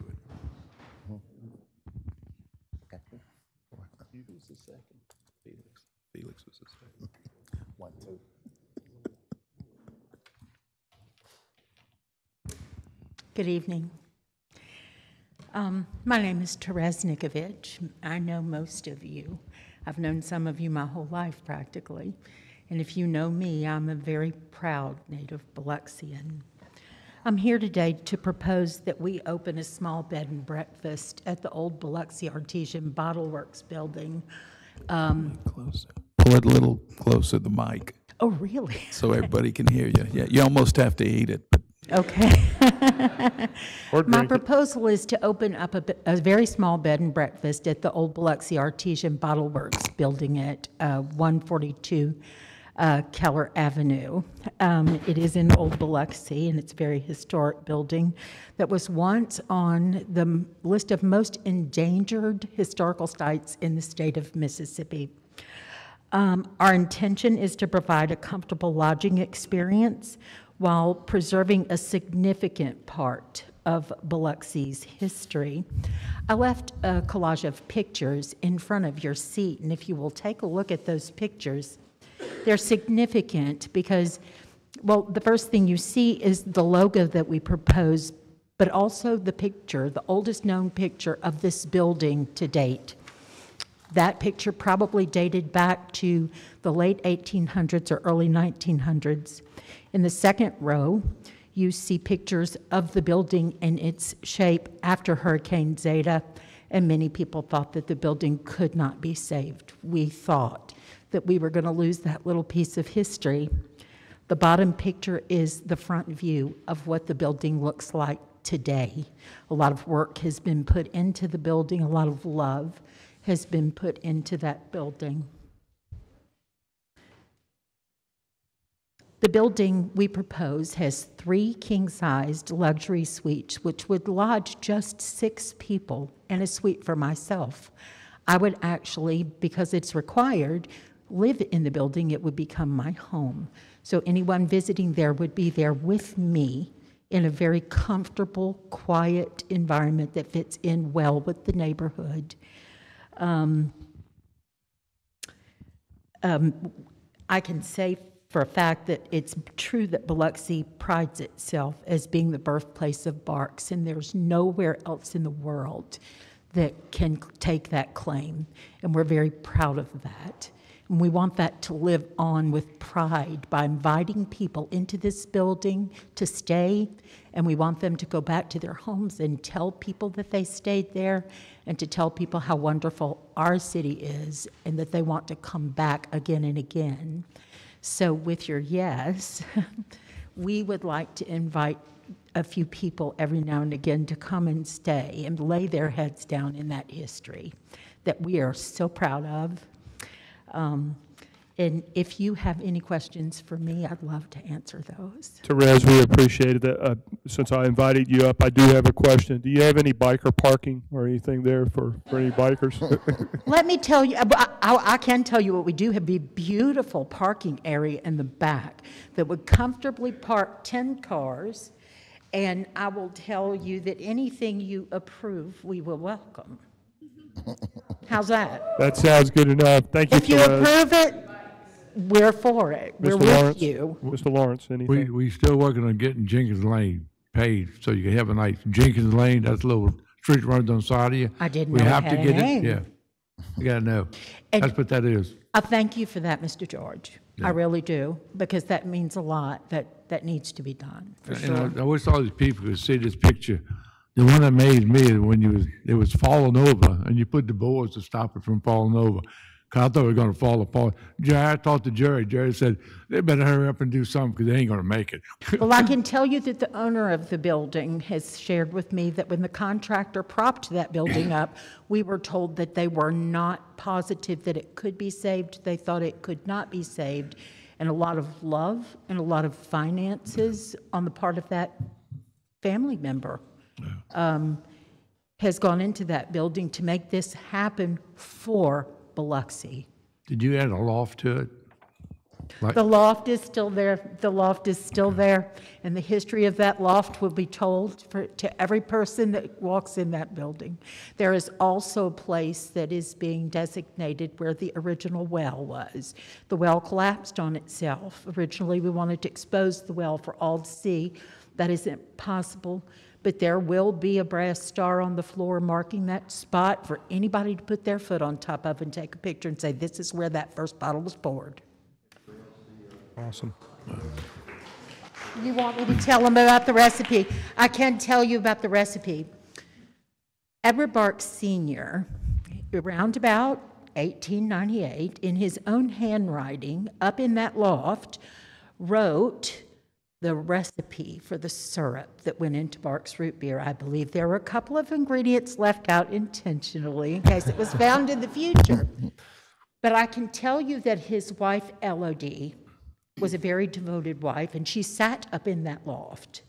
They hoisted the ingredients for that syrup up through a door into that loft, and Miss Elodie gravity fed the syrup that she mixed by hand, looking at that recipe on the wall, down to her husband, Edward Barks Sr.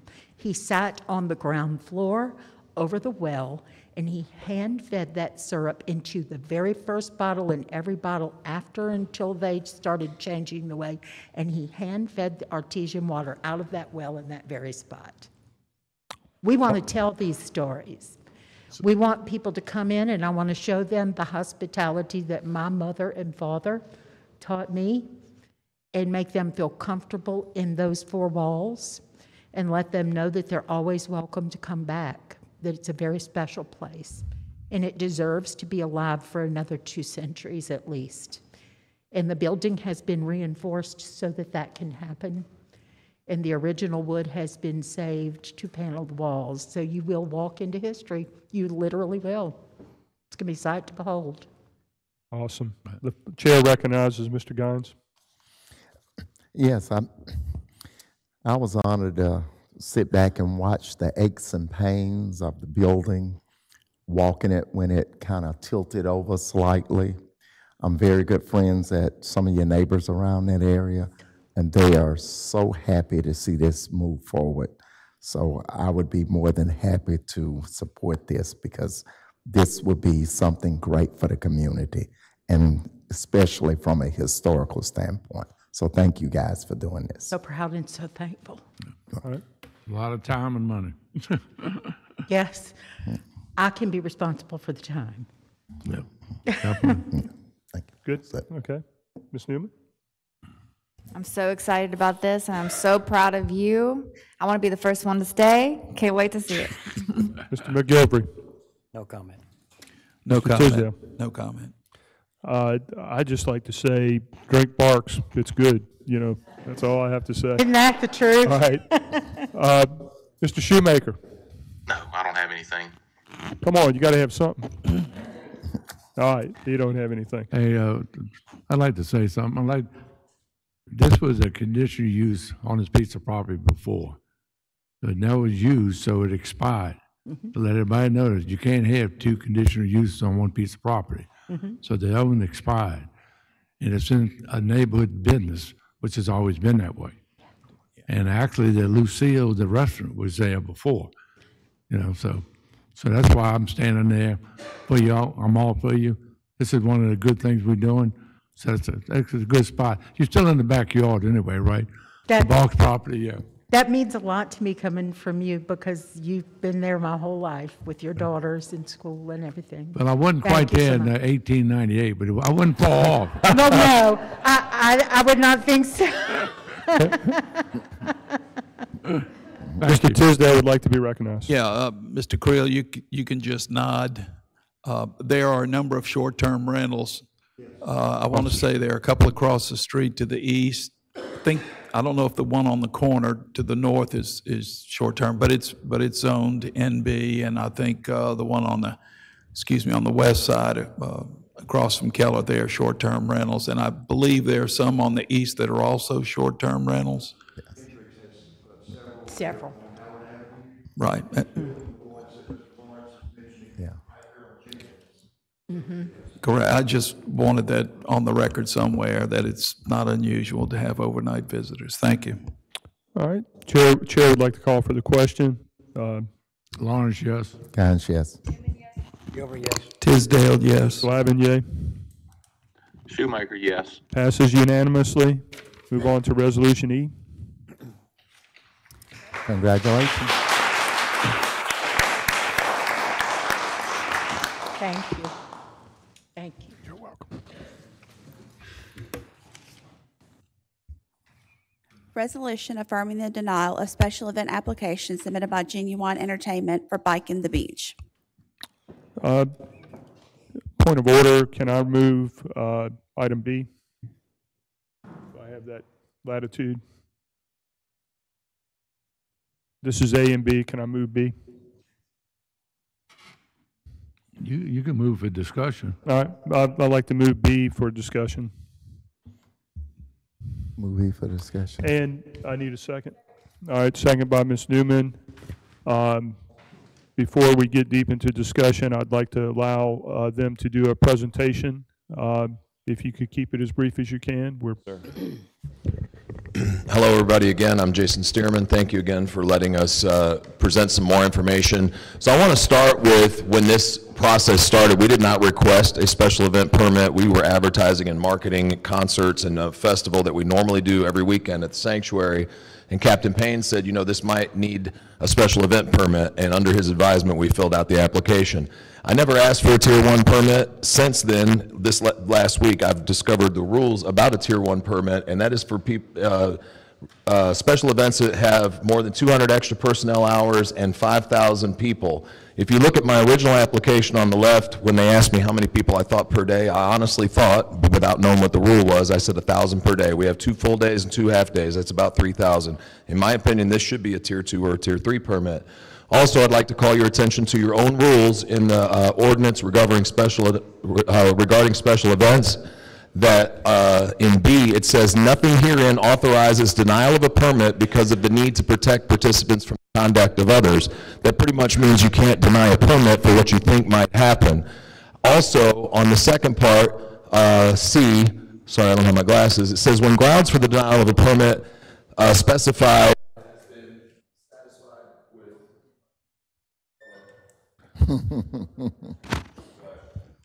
Over here. Popo's got to fix the mics. Probably the battery. But 4 years. Sorry. It says if we've satisfied any concerns that we should, that the board shall, not may, shall grant a conditional permit. And I think that according to your own laws, we should already be in that process. I think that denying the permit by the event committee was an error. I've spoken to Jerry. And at the last meeting, he acknowledged that our additional parking that we added, which comes up to be more than 10 acres, or like enough for 11,000-ish bikes, that we had allayed his concerns. I did meet with the chief of police. Jen and I and Captain Payne and him all met. We had a really good meeting. I really empathize with the shortage of staff, and I've talked to several of you, and especially you, new president. I think that in the future we need to do an evaluation and trying to help him get support year-round, not just because of my weekend. A good example is this tournament that we had. I'm pretty sure it wasn't a Tier 1 permitted event, and we just said we had 4,000 people here. So there also is information from the International Association of the Chiefs of Police On the right is the receipt from the city of Biloxi paying for this data. And according to their data, and I've also found it with FEMA, they recommend for guidelines for crowd density that at a high-risk event, you need about 1 officer per 100 people. But for a lower risk, well-organized event, we are obviously well-organized, and I'm going to demonstrate how low risk it is, that it can go as low to 1 per 150 to 250 people. If we split the difference and say 200 people, let's say we do have 4,000 people, that's 20 officers. There are way more than 20 officers on duty in Biloxi every day. I also got a phone call from Sheriff Matt Haley this morning letting me know that whatever the chief asked for, he's going to deliver, because I talked to him about hiring the off-duty people, and he told me how to navigate that. And he said, but look, you're going to be second priority to the chief. If he tells me he needs 20 of my sheriffs to manage traffic, he's going to get my sheriffs. So he called me this morning. We talked for 15 minutes, and he made it clear that, it's not the ideal time, but they will make it work. That's what they do every day. And I also let Matt know, and I will reiterate to this board, next year, I would be happy to put it whatever date you guys want. This year, when my permit was pending, so was Scraping the Coast, and it hadn't been published. They approved Scraping and denied us in the same conversation.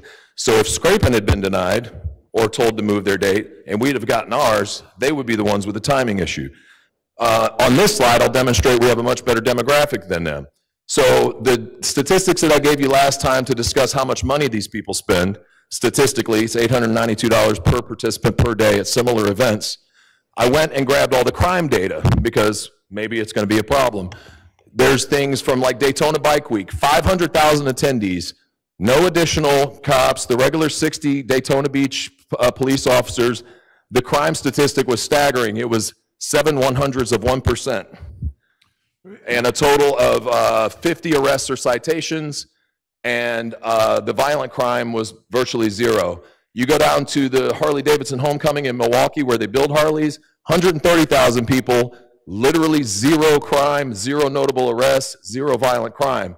You go to the Big Daddy up in Sturgis, 800,000 people, 800,000 crazy wild bikers, less than 500 arrests. That equates to 1/100%. So hardly, this looks more like a church meeting than a problematic event. Now let's go to Cruising the Coast. 100,000 people, 4 times the crime rate. It's still very, very small, but we manage that. You go to Scraping the Coast, 2.5 times the crime rate, and so on and so forth. The point is, these are not like crazy, somebody, this guy is awesome, was saying it's not Marlon Brando. It's the truth. These guys come and girls come and spend a lot of money, and we are a tourist town. We've also got a lot of community support. Today, I got this letter from Cheryl Bruce, who runs Wounded Warriors of Mississippi. Very proud to announce that they're going to bring down their car, the Hero car, and as everybody knows, they are huge supporters of LEOs, law enforcement officers, and injured and retired military personnel and first responders. We also have the support of Coast City Church. I'm proud to say that we planted a church in Biloxi where there was no church for 20 years. And then we all obviously have Bob's support as the Neighborhood Watch. And then since this meeting started, Jen went outside and we gave a booth to the organ donation young lady. And we're going to let her set up her stuff out there if you guys will let us have this event. So thank you, Jen. Great job. So estimated revenue, like I said, it's $892. These are statistical data. I gave you the data last time.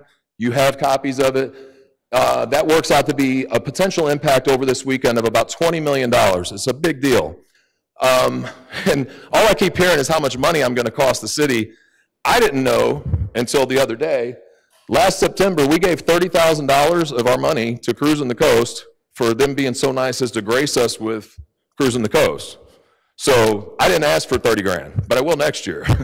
but seriously, like, you know, we're finding ways to increase revenue to pay for any increase in support that we're going to need. And I'd like to finish off by saying, you know, we do really respect and understand everybody's concern. We're trying like heck to collaborate with everybody and communicate with everybody to make sure that we really are trying to do our best job here. We've literally I have spent millions of dollars in this town developing property of my own money all over. Your ward, yours, mine. And And this is what I want you guys to think about, please. So I got this from a publication on the Biloxi website. Biloxi, with an eye towards strategic planning in hospitality and economic development, the city of Biloxi has positioned itself as a premier destination along the Mississippi Gulf Coast. As a result of its efforts, Biloxi now hosts several large-scale events with varying levels of impact to municipal operations and quality of life throughout the city. Many continue to grow year after year, and each year more and more associations find a great match with the city of Biloxi to host their events. I think that that's a very good statement. Would you guys agree that that's the kind of town we want to be? You'll never guess who wrote this. Chief Miller. That's the 2022 Biloxi Annual Report. So I think that we are a tourist town. We live on the economics of gaming, tourism, and vacation. This is, somebody said it's a no-brainer. I agree.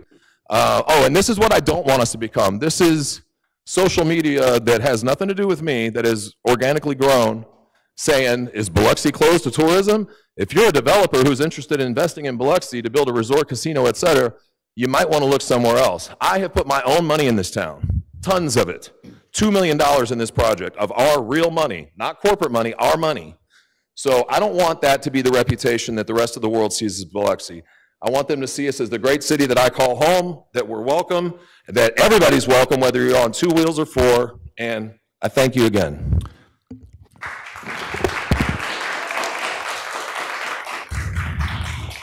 I'd be happy to answer any questions. All right. Stand by in case somebody has, stand by in case anyone has any question. I'll go ahead and open it since I moved it. I'm trying to be kind of preside over this thing, but listen, I don't know. We all been on this board. I don't know if we've seen anyone as organized as your company has been in filling out an application, special event application. Thank you for your passion. Thank you for all that. We still have to see where we can get. It's interesting to me, and I know a big thing is staffing of this event, but I'm going to put that aside 1 second.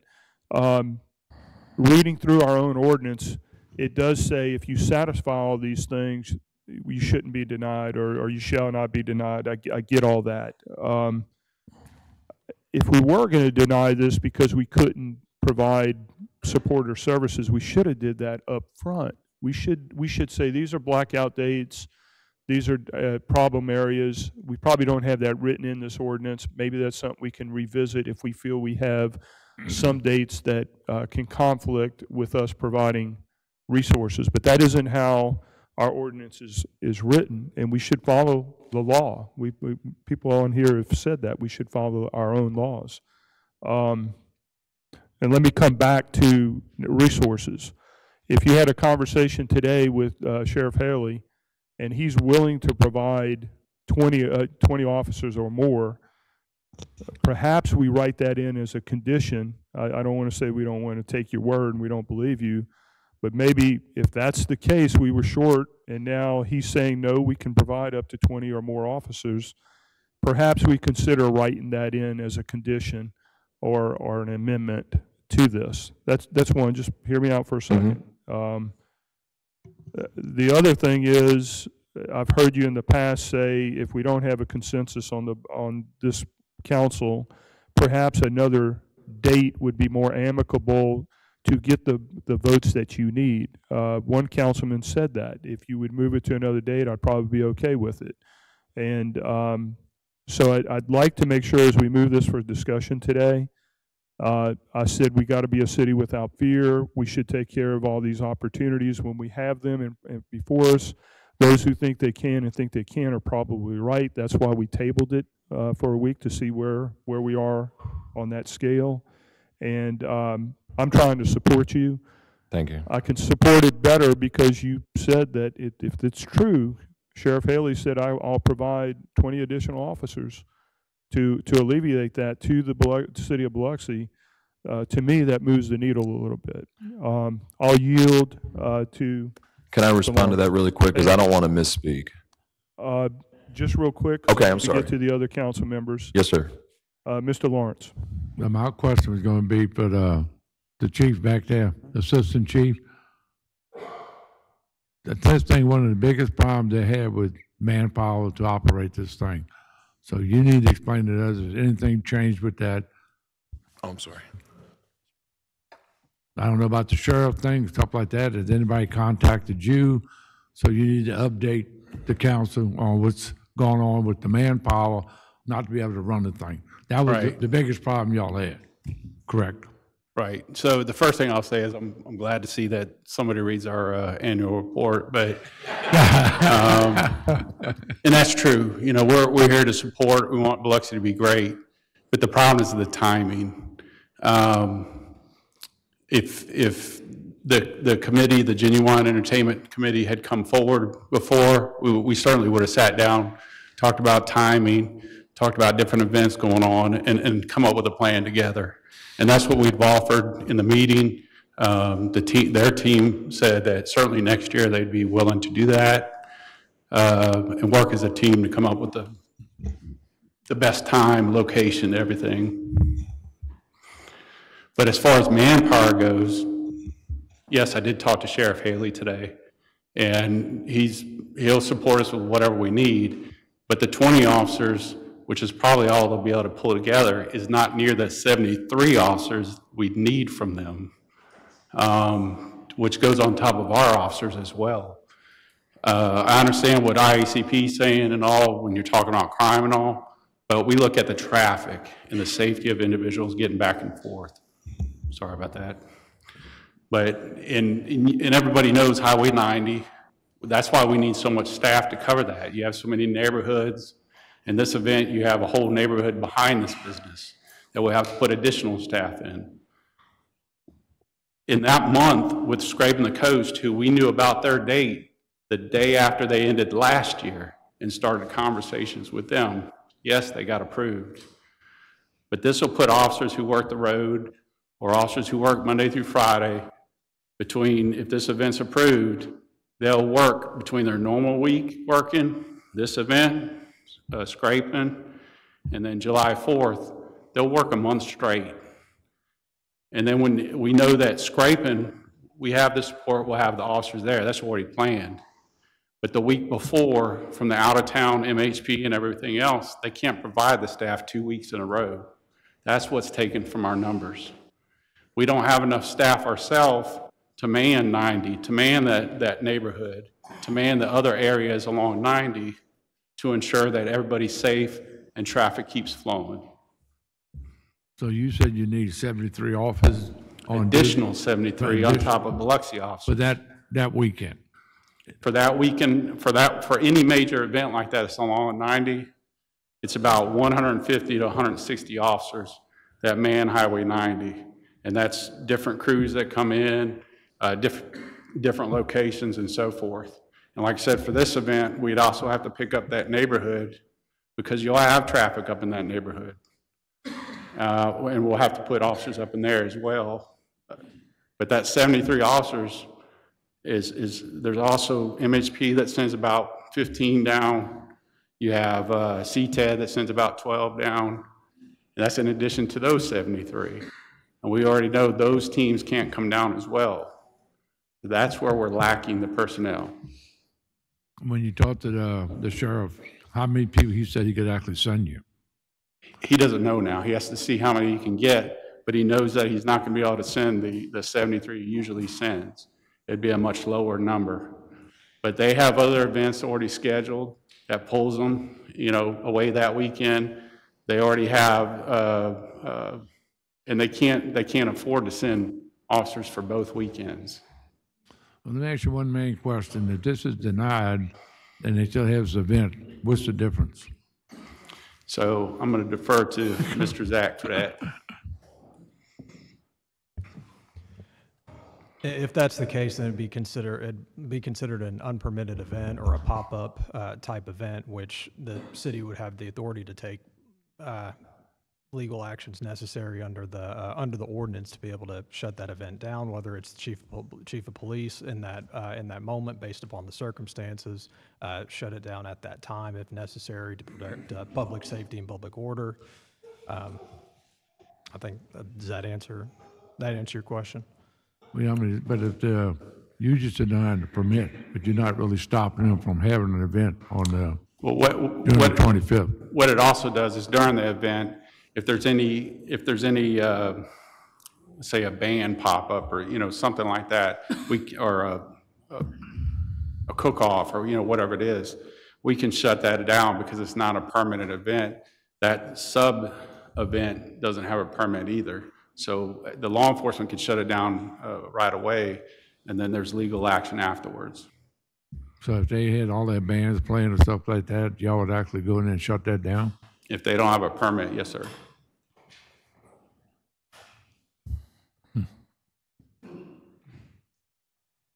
I didn't really think it would work that way. I know you could let them run too, couldn't you? You could let them have the event. If you had a problem, then you go do something about it. I mean, you can look at that both ways. Well, it goes with like is this working now? It goes with like the vendors and stuff as well. So each, whether it's music or a food vendor, whatever, they all fall under the vendor permits, which fall under the main permit for the event. If the main event's not approved, there's no vendor permits approved, then we can go in and shut down any pop-up events, if you will. So my biggest problem was that Chief Miller was so adamant about not having enough manpower to take care of this. You know, I mean, you know, that's why I told him I would stand with him because of that. You know, but I really didn't think it would affect that event. I thought you still could have, it might not have a permit, but you don't really need to shut them down either. That would be strictly a call on y'all. If they just had it, you're going to shut them down anyway. But then there's no reason for the process of the ordinance if we're going to allow it in the first place or allow it to continue on. That's the whole reason for the ordinance itself. But our whole main goal during any event is to keep traffic flowing, make sure people are safe. That's the whole main goal. If we don't have the staffing to do that, we can't do it effectively. We can't protect the citizens that live here as well as the event goers that are coming from other cities.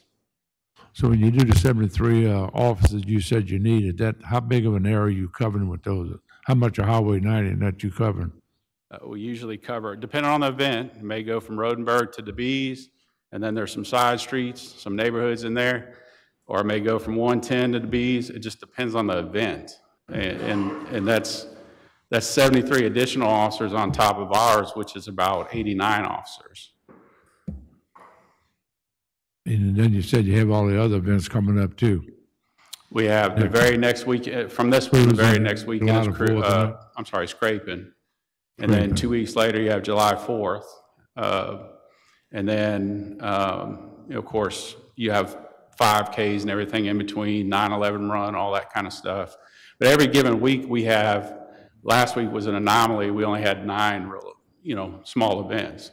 But there's weeks that you have between 20 and 40 events that take anywhere from 1 to 5, 6 officers or more. When you're talking about like the marathon, you're looking at 30, 40 officers to work the marathon. And it's to cover those streets, make sure people are safe. It's no different than this event. But with the timing of this event, if we had conversation before, and I understand money was invested, plans were made, but that conversation should have been had before that done. That way we could have sat down as a group, come up with a better time, better location, and worked out all these details. That's the issue. It wasn't done beforehand, and we can't staff it. We can't have officers working for a month straight with no days off at all. And then for the Biloxi Police Department, and then this weekend alone, we're not getting the support that we need from outside agencies to fully staff the event. Okay. Thank you. I want to apologize to Councilwoman Newman. You actually seconded it, so I'd like to go to Ms. Newman.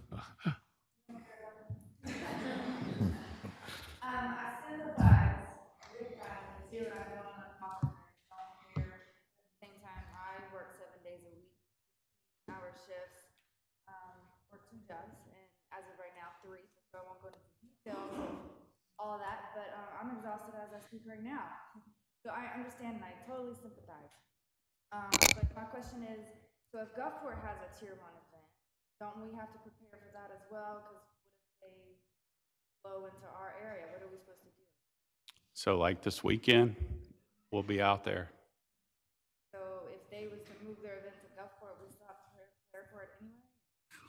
Not necessarily, but we know that there's going to be traffic during the daytime and people moving around and everything, so we'll have a small team, or we'll have a team out there. For instance, this weekend, the majority of the events are in surrounding cities. If it's something that's going to potentially cause a traffic problem, we'll go back to the Harley blowout. That's out in the county. You saw some traffic, but it didn't really impact Biloxi much. So no, we wouldn't have something. But if they had an event that would potentially bring traffic into Biloxi, yeah, we would ramp up and have officers out there, whether it's a small or a larger group of officers. It just depends on the event.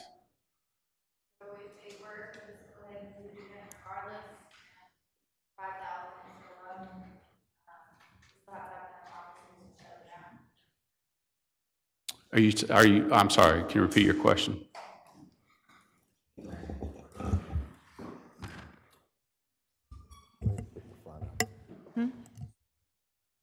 Hello? Okay. So if he was to go ahead, like Black Spring Break, and just do the event regardless of what we have to say or approval or not, and 10,000 show up, so you have to have enough officers to shut that down regardless, right? We would have to have officers out there, yes, ma'am. But the difference is, for instance, the music events in Treasure Bay parking lot. Mm-hmm. He couldn't set those up. He couldn't have those.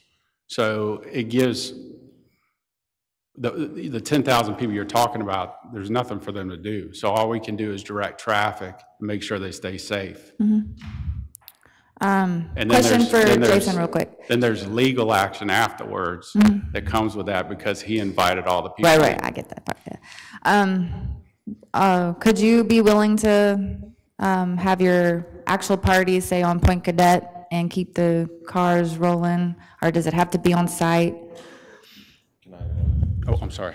Yep. So to answer your question, I don't have control over Point Cadet. The 10 plus acres, this is not a sanctuary event. This is the whole beach, the whole coast from New Orleans to Mobile. At my facility alone, I have 10.5 acres of parking that I own either for a day or outright. So I have enough to facilitate like 10,000+ motorcycles to park on my property. I didn't apply for a permit because I didn't think, I have concerts there every weekend. I didn't think that we needed one.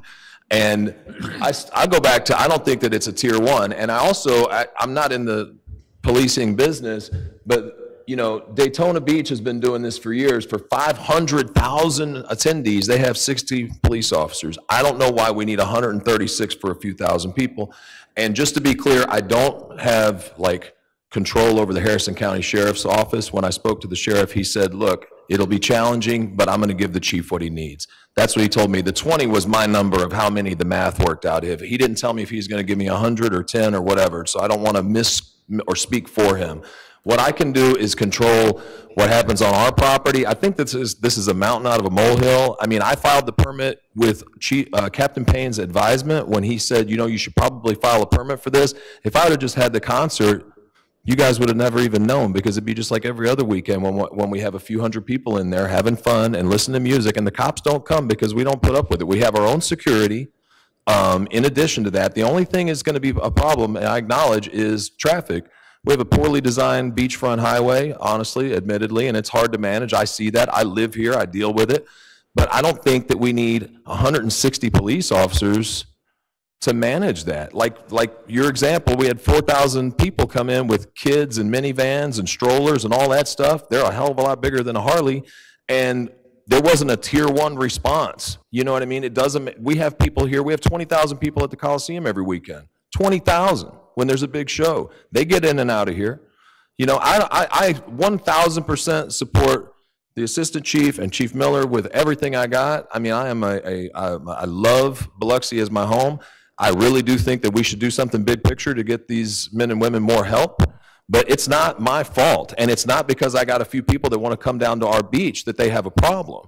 And I think putting it at our feet is unfair. I spent millions of dollars renovating this derelict property that had nothing going on there but crackheads and overgrown grass for 20 years. I came up with my money and put it on the line. And I should have the right to earn money back for my investment. And that's the truth. Your own rules say I should have got that permit from the beginning, and it shouldn't have been a tier 1. I hope next year, I hope in 3 years, it's a tier 27, and there's people everywhere, and we all make tons of money.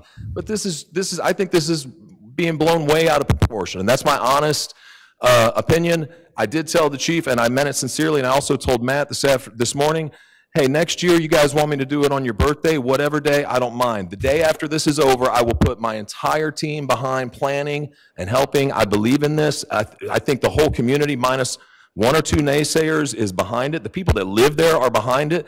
This makes sense to everybody. So I'm willing to take the vote. If you guys say no, that's cool. We can sell the building and move somewhere else. Thank you. Okay. Yeah, I can't not support this, and it is in my ward. The only concern I've only heard from one resident in the area is the CSX. Oh, I'm sorry. And Camellia Street has been closed for 6 months and nobody cares. I call Jerry, poor guy, every day and tell him, please get these guys moving. It's been closed for 6 months with no end in sight, and my plan doesn't call for Camellia Street to be closed. It calls for the little side street between property that I own and property that I own. I request a courtesy block for pedestrians. Excuse me for interrupting. And Camellia is supposed to be paved on Thursday. Yeah. Hallelujah. It's supposed to be paved supposed to be. A month ago. Anyway, which is a major concern. But again, we have Cruising the Coast and all that, and we do survive. I don't know how, but I can't not support this. That's it. Okay, thank you, Ms. Newman. Anyone else? Yes. Mr. Gines? Yeah, I've been listening, and of course, I expressed myself the last time we spoke, and just looking at it with everything, that word shall you use, shall. How can we not support something that we wrote? And I understand the policing, and I do sympathize with our policing. But if the conversation had happened with Matt Haley and the sheriff department, and he can provide officers, why not give it a shot?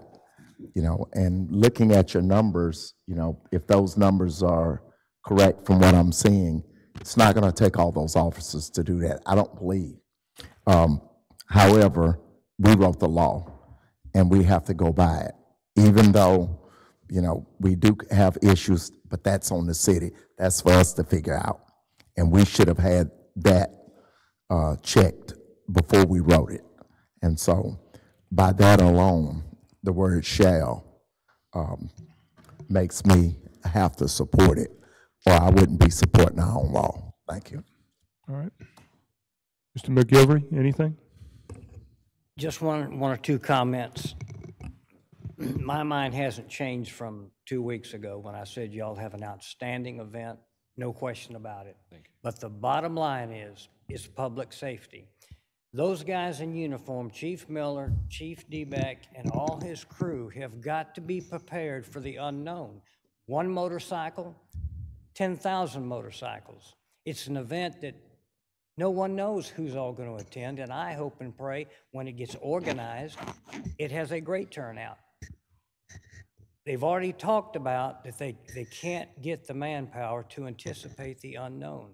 Highway 90 is the biggest issue, which Chief Debeck has mentioned here, I think twice in his presentation. They have to be prepared to shut that highway down like they do for the other events that are scheduled a year out, whatever, Cruising the Coast, people mention those type of events.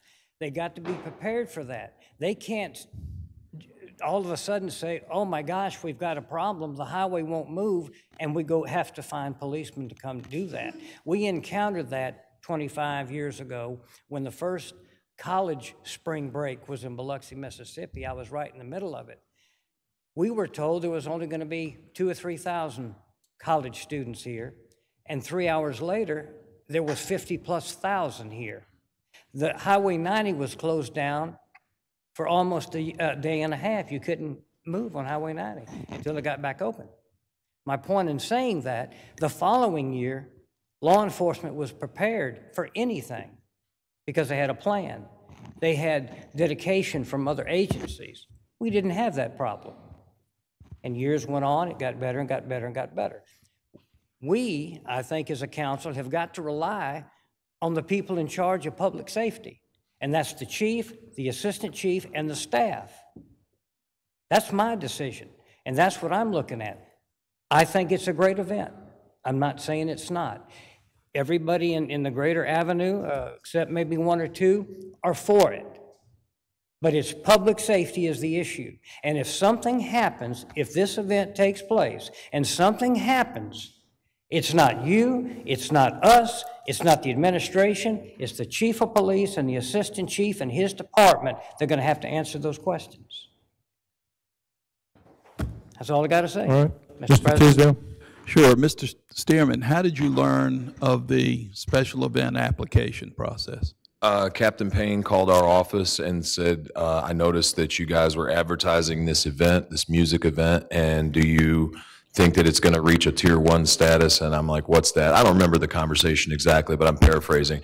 And I was like, well, I'm not sure. I know that we've told all of our vendors before they even apply to be vendors that they have to have insurance, that they have to have a license, whatever city license they have as required for like a food truck or whatever. They are responsible for that, and we put that in the language to our vendors.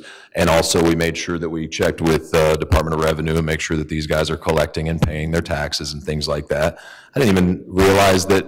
I mean, I agree with you, Mr. McGillivray, that we've got to be prepared for the worst, and I get it. But I really didn't expect this to blow up like this, honestly. I thought there'd be a few hundred people, you know, and then people, and it would build, because like cruising started with a handful of people, and now it's this internationally known event. And a lot of these, you know, they take time to build up steam. And to echo Felix's thing, you know, I think I just need an opportunity to try it and learn some lessons. And I'm obviously super cooperative, and my entire team is willing to do whatever is necessary to give as much information as possible moving forward. I'm just kind of behind the 8 ball now because of the election.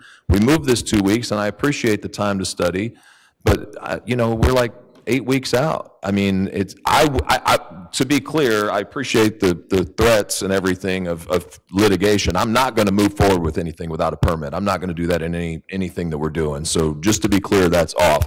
But that doesn't mean that 10,000 frustrated bikers aren't going to show up and say, well, you know what, we're here now, y'all don't like us. I mean, I hope that that's not the case, or they might just show up because they got the idea in their head now, hey, Biloxi looks pretty cool. This guy from Arizona, you know, is here and, you know, didn't even know we were existing so many months ago. So many of my friends come down here and they're like, man, I didn't even know you guys had a beach. So the point is, I think people are coming that weekend no matter what. I didn't do the permit until Captain Payne advised us, and I did it with his guidance. He'll tell you, I probably called him 10 times. I probably irritated him, like, hey, what do I put here? And then, hey, I've got an updated parking plan, and I emailed it to him, and he's like, cool, I'm going to submit it to the committee.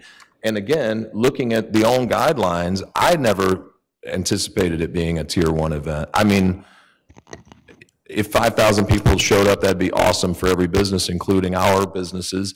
But I mean, I think that's pretty ambitious. I just never anticipated it blowing up this big, honest to God. And I didn't even know about these guidelines until they were all presented to us, and we're kind of flying the airplane while we're building it. You know what I mean?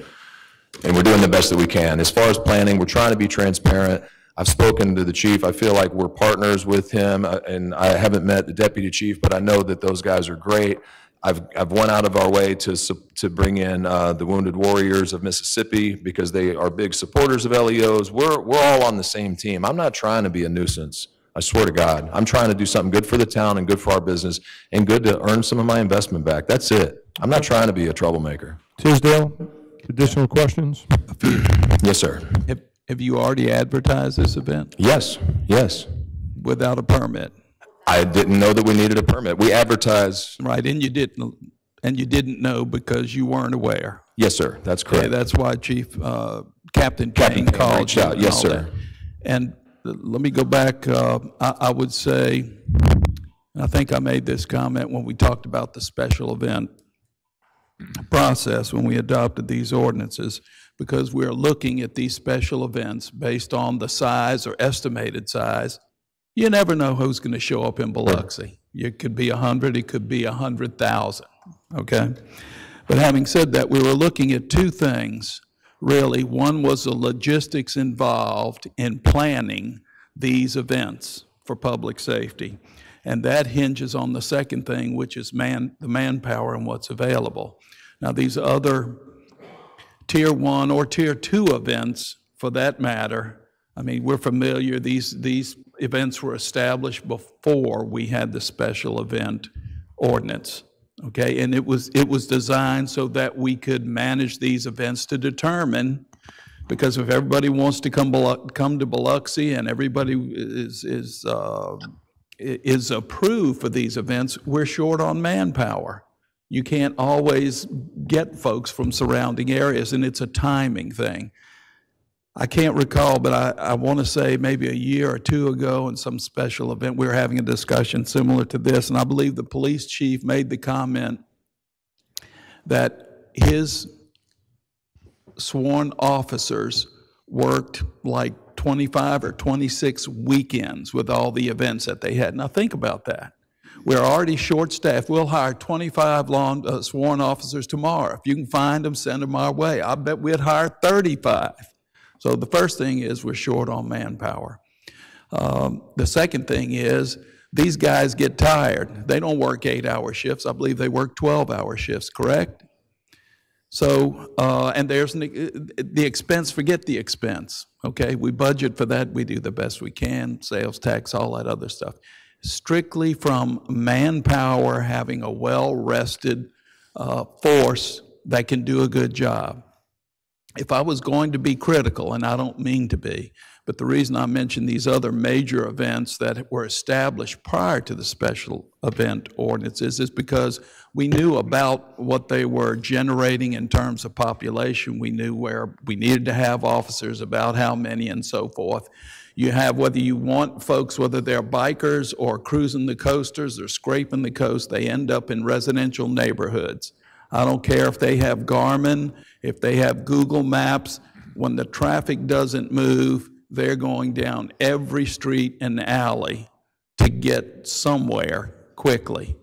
And the fact of the matter is we're on a peninsula with 2 east-west corridors. That's it. Highway 90, Howard Avenue, Irish Hill to Pass Road. That's it. Unfortunately, that's it. That's all we got. So I'm very sensitive to the fact that, A, we're trying to be consistent and trying to be fair to everybody. The disadvantage you have is you got here, you weren't aware of the special events ordinance. Somebody made you aware. They're trying to give you an opportunity to present it, but I'll just give you one example. I remember reading in the application packet, it said, I think there's a statement, a block you had to check. Have you, something like, have you checked with neighbors or surrounding residents or businesses so they're aware of your event? And I think you had checked no, but that you would make them aware after the event, I think is what it said. So having said all that, in retrospect, I don't know, you sat down and started planning with them when? In 120 days before the event. Right, so that would be exactly according to the guidelines in the ordinance. That'd be 120 days would be 4 months, so that'd be February? Yes. Roughly, okay. Yes, and that's the date of the application. Right. And I checked to see, and you did file it in a timely manner. Yes, sir. But if you had come to them several months before that to sit down so they could work on these logistics, that's the thing, because they've already lined up manpower for these events. Okay? Okay. So anyway, that's... May I respond? I'm sorry. I apologize. That's up to the president. But, okay. But let me pass that buck to you, Kenny. But my thinking is this. I didn't ask about vendors' permits or anything, and I know you have to have a site plan for vendors, and they have to be permitted, and you have to line up all the permits and all that stuff, and I think you did not have parking secured at the time this went before the special event committee, and you said you were able to secure that later.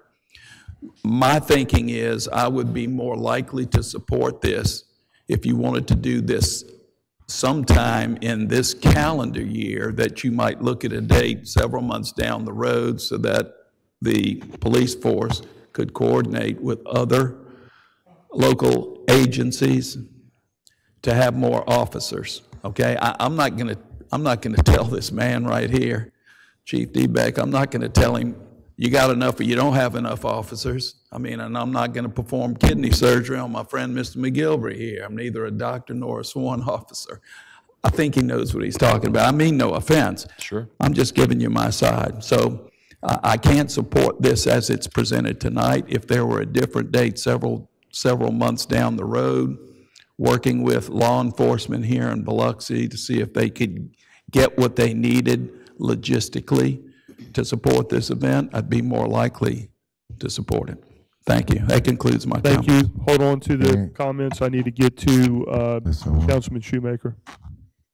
Yes, I just have a few things. Like I said a couple weeks ago, I think y'all have done an outstanding job with the presentation. Y'all really covered all the bases. And I'm not anti-event.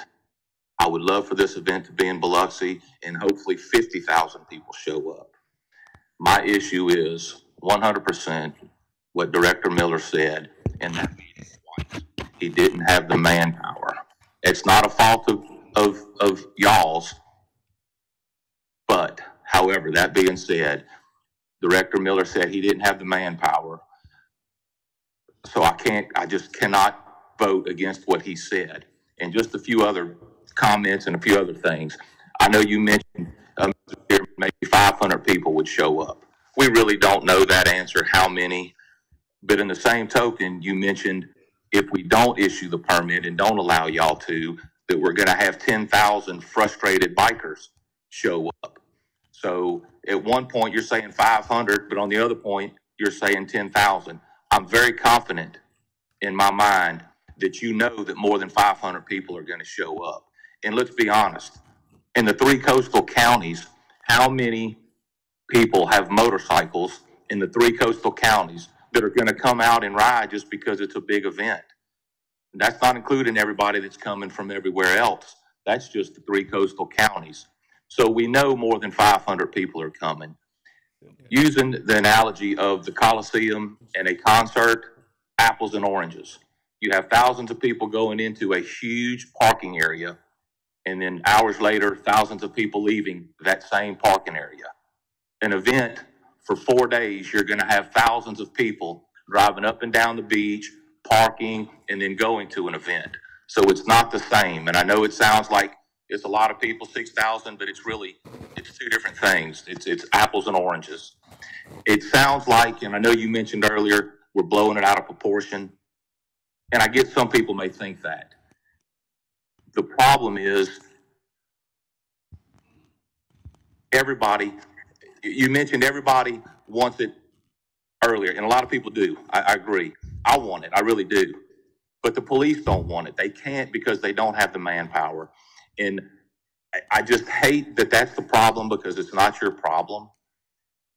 But the issue is because of the timing. If it was at a different time, like Councilman Tisdale said, I would definitely be on board with that. But because it's not, I can't support it. And hopefully we can move forward with something because I really would like to see it here. But with that being said, that I just can't support it. And that's all I have. Thank you. All right. Thank you, Mr. Shoemaker. Just 1 second. I got another comment. Since everybody had a chance, I'm going to come back to everybody. Chief D-Back, if I know in his exuberance, it sounds like, yeah, this is a tier 1 event. I'm bringing this to Biloxi. Everybody's going to make money. We're going to be successful. What if he would have said this is a tier 2 or 3? Would that have changed some parameters in the amount of manpower that would be needed, or the amount of officers that would be needed? Would that change the matrix on that? Probably not, because the way we're looking at it is going to be a tier 1, like Councilman Shoemaker said. No, I understand that. But what if he would have said, no, I'm bringing this many, and it would have been a tier 2 or a tier 3, or say a tier 2? Well, he also might have changed the number of officers. He also said that the economy is in the millions, but I'm going to just use $1 million because I don't remember what number he said. If anybody thinks that 1,000 people is going to bring $1 million into this economy, I'm not sure where he's getting his number from. When you're a promoter, you know, look, we said that the baseball stadium was going to fill up, 6,000 people every night, and we were going to have concerts, and we were going to do this. In our exuberance of wanting to be successful and wanting to be positive, yeah, we go in that direction. But if he would have, and when he was saying, hey, you got to apply for this permit, he's probably thinking, I got to show y'all what I'm doing for Biloxi, and he wants to get there. But I'm just saying theoretically. I'm not saying we're changing anything. If he would have said this was a Tier 2 event, how many officers would we have needed? You said 73 on top of what we have. What does a Tier 2 look like? It all depends on where it's at, and there's a lot of factors that go into that. I can't answer that question. Okay, no, fair enough. I'm just wanting to ask you that question to see if I could get an answer as we kind of look at this in the lens of fairness and where this could go. All right, fair enough. If he moved this event, and we talked about this, it's because it backs up to scraping the coast. Now, if we move it to take that burden off of back-to-back, that should provide some relief. And even Councilman Shoemaker said if you move the event, I would be more apt to take a look at it. And I think his words were, I'd probably vote for it. The only thing that was talked about was the week before. And we're still in the same month of a lot of stuff's going on. It's not just us, it's the people that we asked to come in, whether it's MHP, Harrison County, we have off-duty officers that come in, everything else. I understand, scraping was what was the concern, because scraping's a big event. If he would move it a week or two, that was a discussion we all had. And we'll still have officers working for a month straight. Right. That same crew that would be off working the event, if they work every other weekend. And I don't disagree with you, but because if we deny it for this weekend that he wanted, it's going to provide some relief that we don't have a Tier 1 event or whatever it ends up being coming on that particular weekend. So it does, at least you don't have it. We blacked that out, right? We blacked it out. We're not approving any Tier 1 events for this date that he's asking for, right? We're blacking that out in essence. We're saying, no, we can't take it. And that's why I said earlier, if we recognize that there's blackout dates, perhaps we modify our ordinance and say we're going to put blackout dates when people come, and we're going to say, no, that date isn't available, or that date isn't available, or this date isn't available. We do that with all the city centers, civic center and all that. Right. They don't plan big events because they have a blackout date, because we know what events are coming a year out. This one, yeah, it was 120 days. Yes, he started his process on time because he was called about it, informed about it. But the timing around, there's just too much going on. I understand. So that's why we should protect ourselves if we recognize that. And we may take blackout dates back off if we see things that are changing. But we never know the dates until the year before. So if you put it in the ordinance, those dates can change. So it's usually, whether it's cruising the coast, scraping the coast, or whoever, it's the next day they say, okay, these are going to be my dates for next year, and the process starts. Right. So that's what we're looking at with this event. They're willing to sit down, talk, and plan. Let's plan for another time. That's what we're looking at. The time that he has. And then, again, I know that he's already put out dates and everything else. There was talk about the week before. It was decided that wasn't going to work. So you're telling me that in essence we have a blackout date the week before, and we have a blackout date the week of his. So we got two blackout dates right now. We're saying we're not taking any business, any Tier 1 business. Is that what you're telling me? If we ended up doing it like that, we would have a large event every week of the summer, and officers would never go home. Chief, I understand that, but right now we had one blackout date, which was these dates that he was requesting. You're telling me in addition to that, he can't move to this other date because we're blacking that date out too. That's a problem. I mean, I know it's a problem we got to try to solve. I know the sheriff said that he would provide some officers. We don't know what that number is now. We thought it was, at least 20, but we really don't know what that number is. But we're saying Biloxi is blacking out the date that this promoter is requesting, and even if he moved it, we're going to black out that date too. That's what we're in essence saying today, right? We have to look at what else is already scheduled in that time frame. I know we have things scheduled, but both these dates are blacked out. What he's requesting, what he's trying to do. It's not good to have it in June. I don't know how else to say that. Okay.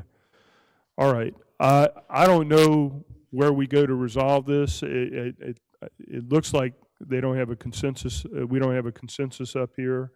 I don't know until we vote. We're trying to find that middle ground. Right now, I don't see it, but I'll open the floor out for more comments. Mr. Gines. Yeah, I sit here and I listen to everyone's comments, and it was a little alluded that, you didn't know about the permit. But the reality is you met all the criteria that we set before us. You met the time. You did everything we asked for. And the position that I'm in when I look at the letter of the law, why should we punish somebody for doing everything correctly? That's the issue that we're facing. And I understand the law enforcement issues. I mean, it's a big issue.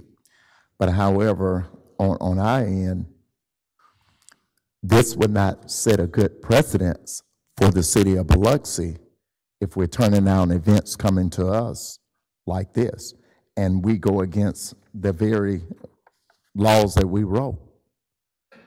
That's a bad look on us. And so I'm more worried about the precedents that we're setting if we don't follow our own rules. And that's what I'm concerned about. Thank you.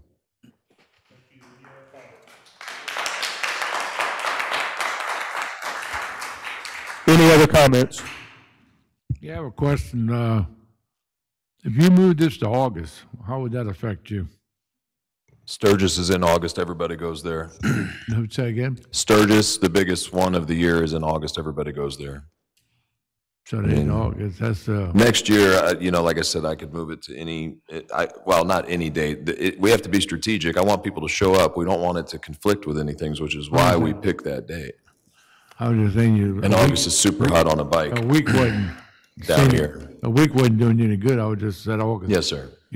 July, you can do September, I don't know. But I mean, I just thought, well, you could still have it this year, and where you could sit down and we get the manpower to do it, but no matter how it takes to get that. Well, it doesn't sound like we're ever going to have the manpower. From what it sounds like we're overwhelmed and we need to look at that problem. Maybe we need to look at, as a city, looking at some digital marketing or some different things, because I don't think it'd be pretty easy to get a police officer from Minnesota that spends half the year in the snow to convince him to come down here. But that's because I'm good at marketing. I'm not good at policing. You know what I mean? I think I could get you a stack of resumes like next week, or anybody on my marketing team. I mean, I gave all the info according to the rules of the law. I filed everything on time. I didn't say anything I was going to let people know after the fact. I said I didn't have the bands I put TBD on the bands because these musicians, you have to have things ironclad to get contracts. I didn't have all the vendors written down because I'm not going to tell them to get a vendor permit until I have everything taken care of. Those are the only things that we were not clear on. We did have a site plan. We do have a vendor layout. We already had enough parking to accommodate our building that has been approved by the DRC and the building department and everything else. We have met parking requirements for our occupancy, full stop. We have more than enough. So I looked for additional parking when the committee let me know that it was an issue. And before I even got a chance to speak to you guys, I had secured enough parking for another 10,000 bikes. And when I said frustrated bikers, Councilman Shoemaker, I didn't really think 10,000. I mean, I'd love for 10,000 people to show up. I just know that there's already a buzz out there that everybody's like, well, they just don't like us down here, so we're going to just come down there and ride up and down the beach, and you know what I mean? So I try to do everything that I can. As far as the financial data that Deputy Chief asked about, I presented in the last presentation exactly where that data came from. That's from economics and hospitality and tourism. It's actually a conservative number. It's $892 per person per day is an average spend at these events. And just to recap how we get there, couple $100 for a hotel, couple $100 for dinner, couple $100 pulling on the slot machine, $100 to come see one of my concerts. It's pretty easy to get to $900 a day. And that's at a statistical average spend. This is one of the best money spending demographics out there. They spend a lot of money. They famously tip well. They're usually self-governing. It's usually a lot of weekend warriors that are just having a little fun. And I thought that we would be able to offer them something special and unique and show them about our beautiful coast and our beautiful city. That's all we're trying to do. Again, we're not trying to be a nuisance or create a problem. I empathize very much with the problems of the police department, and I challenge us or you all as a council to do something about it long-term, not just for my weekend. Definitely something that we need to look at. Yes, sir. You know, 100%. You sit in and you deal with the police department every day. We can't just say no. No, nothing to do with you. I mean, I think you've done the best thing you can do. Yes, sir. Our biggest problem when they go adamant that they can't handle the crowd, that puts us in a bad spot. For safety wise, you know. I'd like to make one more point. From what I can tell, and you guys can tell me if I'm accurate or not, it looks like ever since this ordinance was written, there's been 0 new Tier 1 permits issued, which is odd. And I didn't ask for a Tier 1 permit. I put the data up there of what we expected, and I did it to the best of my ability, a good guess, 1,000 people per day. And that, by y'all's rules, actually puts me at a Tier 2. And the fact that they're saying that Tier 2 and Tier 1 have a different level or the same level of response, I'm not a traffic management expert, but I can do math. It just doesn't make sense, you know. And I don't, you know. Look, I know where this is going to go. So, you know, it's unfortunate that all of my money and all of my team's effort and me putting my own faith and my own money where my mouth is on behalf of the city and the coast is not enough to sway you. That's very unfortunate. Very unfortunate. Any other comments? Any other thoughts? All right. What we have before us, we moved B, right, which is to approve the application. The only discussion I have, anybody want to entertain an alternative date? Is there any, do we want to have discussion on that, proposing an alternative date? We will.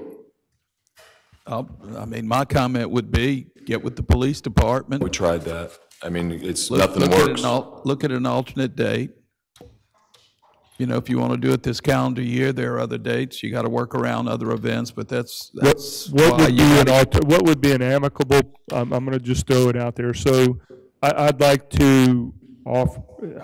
I need some advice on this. So, if I offer an amendment, as we bring some closure to this, an amendment to consider an alternate date if this item B fails, can I offer that amendment? Or can I offer both dates? Can I offer an amendment that we vote on both 2 dates, and if they both fail, then it fails? How do I propose that? I mean, you're asking to amend one of the resolutions, or amend both the resolutions to be conditionally approved for an alternate date. Yes. You could make a motion to. I believe you could make a motion to do that, to amend the resolution approving it or overturning it to be conditionally approved upon another date.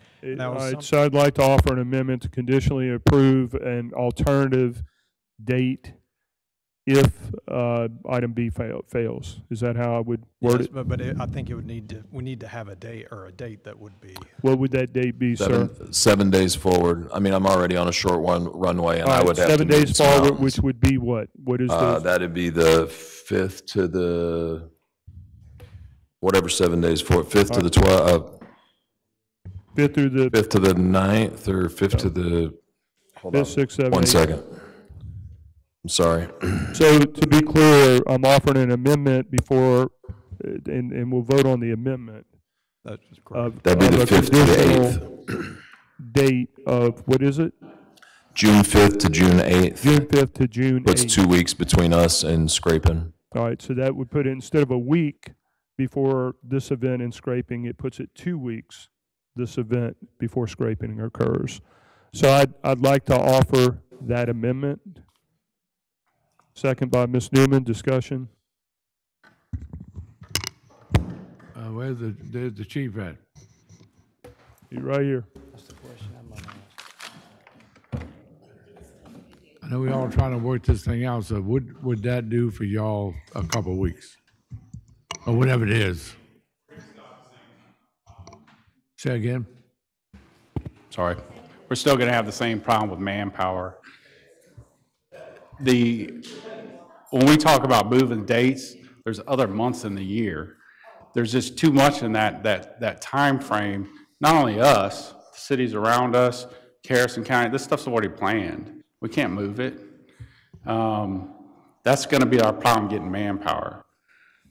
You don't have any manpower on those dates either for 2 weeks? We have manpower. I'm talking about like the 73 from the county, MHP, CTED, things like that, the people that come down. And I understand Highway 90 looks easy to man, but it's not.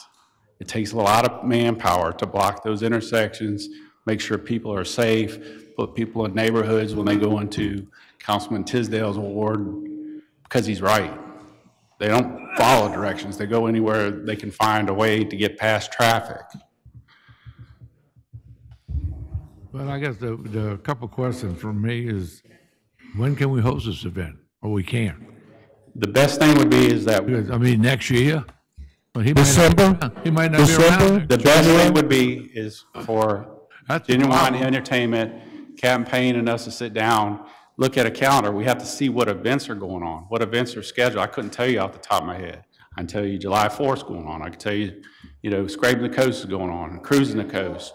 I think September 13th or somewhere in there is the 9/11 run, things like that. I can tell you stuff like that off the top of my head. But the smaller events that are scheduled that we have to send manpower to, I can't tell you off the top of my head. So we need to look at that and figure out the best time for it. That's what should have happened in the first place, and then we probably wouldn't be here. I was gonna say, I mean, my thing is starting to worry about, is he gonna even come back? I mean, they did everything, they set it all up, they tried their best to do it. Yeah, they come in late, they understand that, said didn't know that. Okay, and I tell you before, I always try to support the police department, support y'all, but it's kind of hard to think that if you eliminate some of these events, we're gonna eliminate more than one. When we got so much strict stuff on it with the steel one and stuff like that. People want to come to Biloxi, but only for a certain time. So, it's looking, I mean, stuff like that. I mean, without us adjusting something and everything the same, they would have the manpower, but we never had the manpower. We're about 60, 70 officers short. We know that to be a fact. That's why we have to rely on outside agencies to support us when it comes to events like this. I just thought it'd be a good alternative to, now we're giving you a 2-week buffer, but thank you, George, for those comments. Anybody else have any comments on this amendment? Thought it would be a good alternative. Yeah, I do have a comment. So for a Tier 1 event, you have to apply no later than 120 days before, I think. I think that's accurate. Yes, sir. Joey, you can shake your head. 120 days for a Tier 1 event? Okay. But you could apply as far ahead as 1 year. 1 year, okay? So just for example, if this was 2024 and we were in this situation and you said, well, we can't work out a date, you could apply the next day for 2025 and the police department would have literally 9 months to work all the details and everything. And I really think that's what's caused this issue. If you're looking for cause and effect, the cause is you just came late to the game. You weren't aware, okay? That they had to prompt you from the police department. But if you had come in 3 months before then, all of this could have been worked out. You could have secured everything. They could have checked to have seen that, no, we can't get that manpower for that weekend, or yes, we can because we're getting with these other agencies early enough to arrange for this. So that's all. It's a timing thing. That's all I wanted to make clear. Thank you. All right. Thank you. Any other comments? Yeah, real quick, just kind of push back on that comment there a little bit. whether you fill out an application 2 years in advance or right up to 120 days, the rule is 120 days. So when we go to speaking like that, we do ourselves a disservice, and we're not doing right by the rule that we wrote. If it's done prior to 120 days, that's the rule. It doesn't say a year in advance. It doesn't say 2 years in advance. I understand and I respect our police officers. Chief Miller has done a great job in this city as long as I've been sitting here. Go ahead. However, the rule is the rule that we wrote and the precedents that we set. It's 120 days prior. And when we ask people to meet a minimum criteria and they meet that criteria, we asked them that. We didn't say 120 days out so we can get everything together. We did that. So it falls on us as city officials, police department, fire department, because the fire department has to play a part in it too, because you guys have to, the emergency service, your AM service, Powerford has to get out there in case somebody get injured, all the above. It's everybody involved, not just one entity, not just the police department. It's all first responders. And when we ask these things, when we write these things, we need to understand what we're asking our people who want to come visit this great city. And our job here is tourism. Tourism is what we do. And if we're running people away, again, as I stated earlier, what kind of precedents are we setting down the line?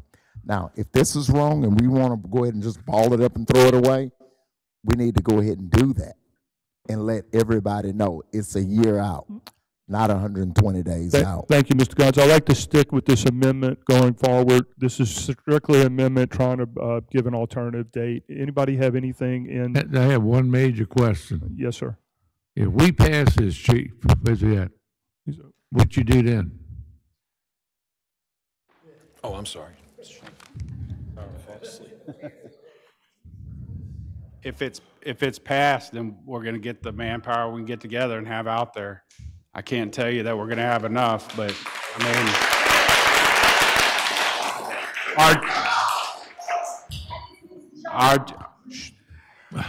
you're right. That is our job, to protect the citizens, but it's also to keep the citizens safe that come to.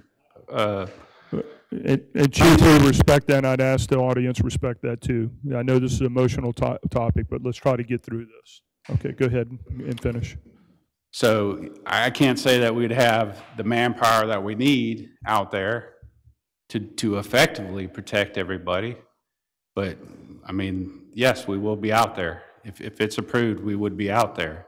The problem is we're not going to have enough manpower to effectively do what we need to do to ensure a safe event. You did handle it the best you can, correct?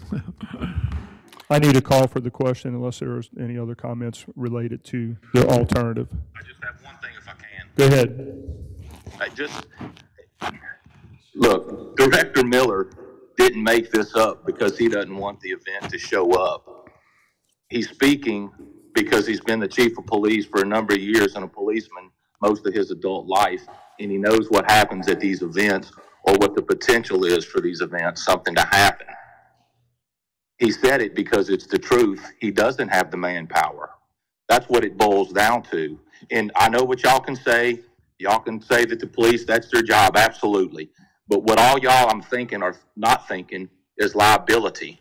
If something happens, and that's sure, if it passes, that's great, it passes. I'm serious, that's fine. I would love to see it, but not with shortage of manpower. The police are in the middle. You're either going to complain because the police aren't doing their job, or they're doing their job, and now there's not going to be enough police to do it. And when something happens, it's the police fault because they didn't catch it and stop it.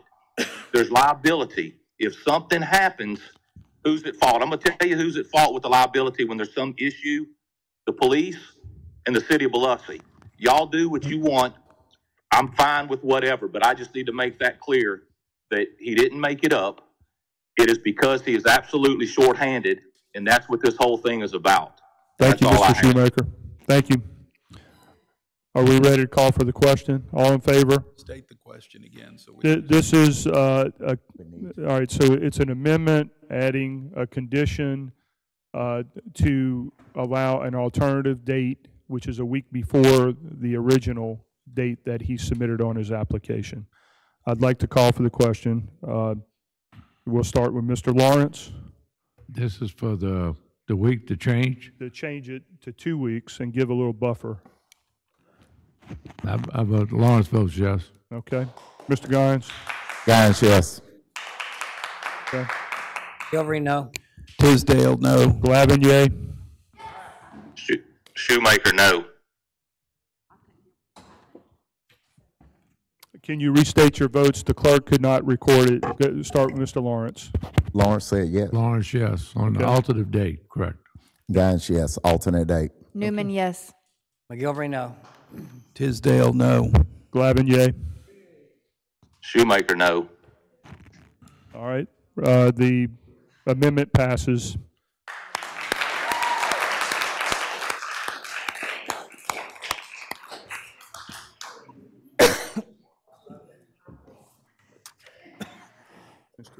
Vice President. Oh, you got to go? Wow, I got anointed just that quick. Just for the record, I got something I need to take care of, so I'm passing the gavel to Vice President Guines. Okay, where are we at? Okay. All right. What's that now? Still have to vote on the resolution. Oh, we have to vote on the release. Well, I need to go get him then. Yeah. Go get him. I thought we voted on it. Can they vote? No, you voted on the change of the date. All these people are happy campers. They can everything. Okay, we voted on the amendment. Now we got to vote on. Tell him. He just got out of here. What do you need? Got to vote on the got to vote on it now. Call for the question again. Resolution. On the amendment. All right, we're voting on the amended resolution, starting with Mr. Lawrence. So this is to Vote on the actual amendment. resolution. No, this is to approve what we just Approve approved. the amendment. The amendment. amendment, okay. I vote yes. Yeah, Gons, yes. Newman, yes. McGilvery, no. Tisdale, no. Glavin, yea. Shoemaker, no. Okay, thank you. Okay, That's it. Resolution passes as amended. for the second time. All right. Now I'm going to the consent agenda. I need a motion on motion on the consent agenda. So moved. Moved by Dr. Tisdale. Is there a second? Second by Ms. Newman. Mr. Lawrence? Yes, on the L, I don't quite know what we're supposed to be doing here with this, checking out pay raises and that, whatever this Oh, is. is Lima, this is, right, okay. I mean, why are we hiring somebody to look at that? I don't understand. What item, George? Maybe I can L. answer that for you. Council, L. L. Lincoln. Okay. we didn't call for that, it's council. Okay, we approved the contract because during the budget sessions, workshops, we approved allocating, I think it was, $8,500 to have the Stennis Institute of Government study our salary schedule and our pay grades and compare them with others around the state and make a recommendation on what to do with our compensation schedule. So there was a statement made, I think, by one of the speakers earlier that the mayor wanted this and pay salaries and everything. We have currently what we have, I think it's we've got a pay band, right? And what I wanted the Stennis Institute of Government to do was to check and see, A, did we need to readjust our pay grades? And if we went to a grade step model, then we would have a step annually, and what would they recommend for an annual increase in pay, whether it was 1%, 0.5%, or 2%. So that was approved in the budget. We discussed it there when we were in that budget workshop, and we approved this agreement probably in, I want to say, late September or early October. They said it would take them about 4 months to do, and they do a statistical analysis. I called them to check to see if they would have it ready this month in April, and they said they were still working statistically on the survey results and they'd need another 60 days. So what this item does is just acknowledge that we're extending the contractual time from 4 months to 6 months for them to get that report to us. If that makes sense. Thank you. Anything else, Mr. Lawrence? Yeah. That was just one thing. The other one is S. I can see it. Yes, sir. I said S, yeah. Wait, but that's our, yeah, that's our. I'd like to know, were you saying it for necessary repairs? So you just hired somebody to be on standby, or you paying somebody? Because it says for necessary repairs. Yeah, so it's unit price bid, and so we only pay them for actually work that we give them to do, to make any repairs. Generally, how we run it, we work with Public Works. If it's too big of a project for Public Works to do, then we will call in DNA Underground and have them make the repair. So they're on like standby. Right, Okay. correct. All right. This is Mike, your favorite V, the singer. What are we doing now? You said he got some money from a committee, and the money was turned into the singer project.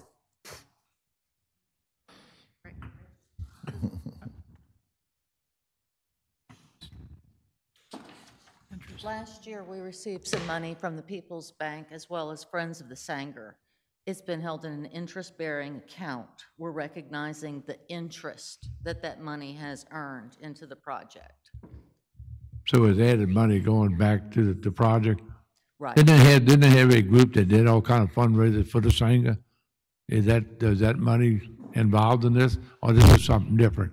This is a specific amount that goes back to last year. I think it was right at, what, $53,000 is the number that my head is. Yeah, that's about right. It's like 52,830 or something. And that $53,000 earned this much interest, and we have to put it somewhere for our books to balance. So we're putting it in the project as that was the intent of the donations. Thank So.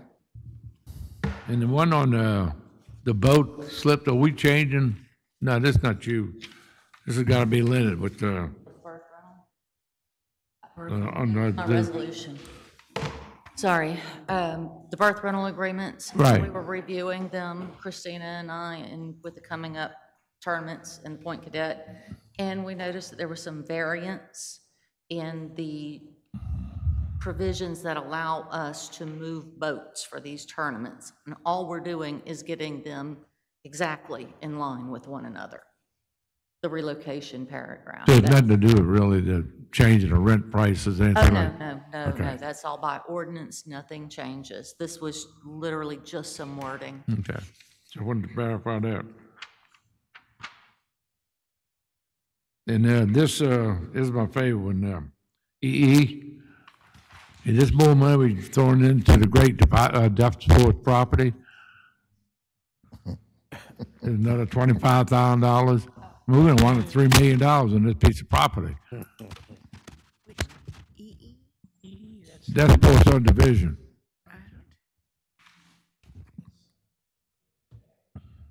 Oh, yeah, I think that's just, that the HVAC broke there, and their PD's just getting it fixed. I'm not sure exactly what was wrong with it, but they had to fix it.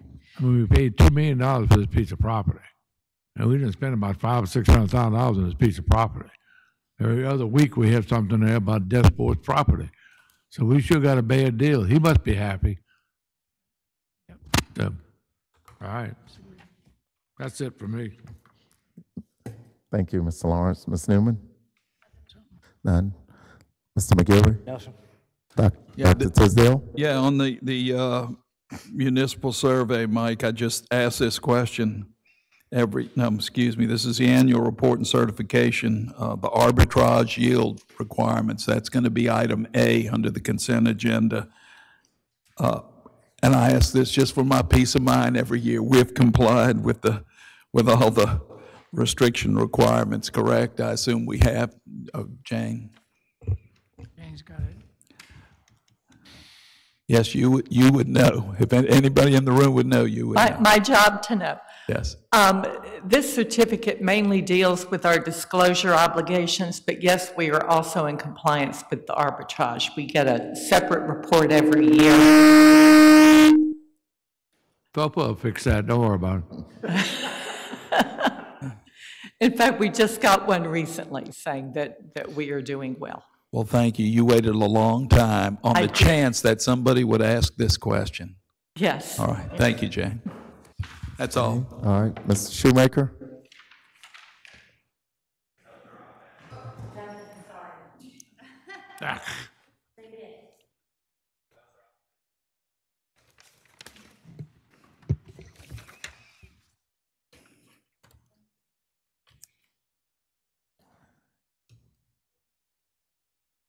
Did you say something?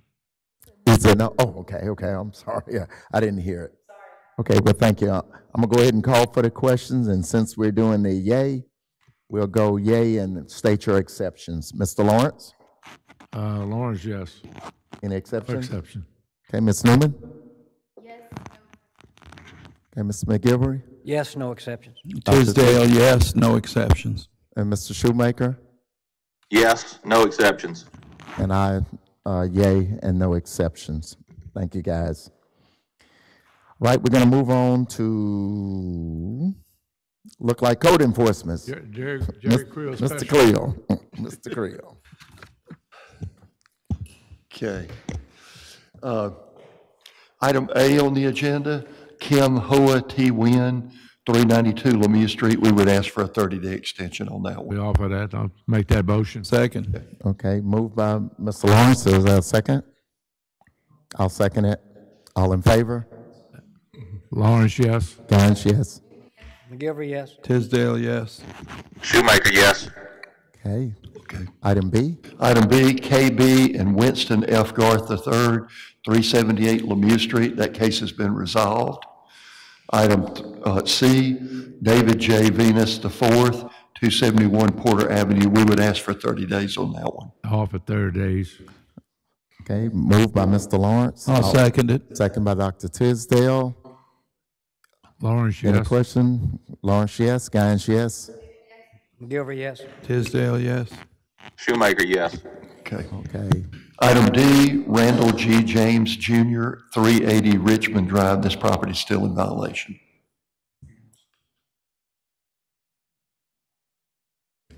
Is there anyone here for Randall James Jr.? Anyone here for the Randall James Jr.?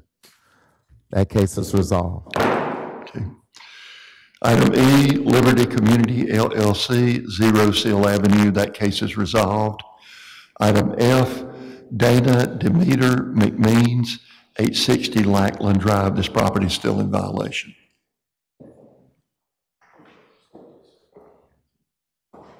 Okay. Is there anyone here on behalf of the Lackland Drive, Dana Means? Anyone here for Lackland Drive, Dana Means? Jerry, is it just for fencing? I think it's just a broken fence that's causing a problem with the neighbor. Okay. We'll consider that resolved. Okay. Item G, Sharon Touchstone, 13069 Grasset Circle.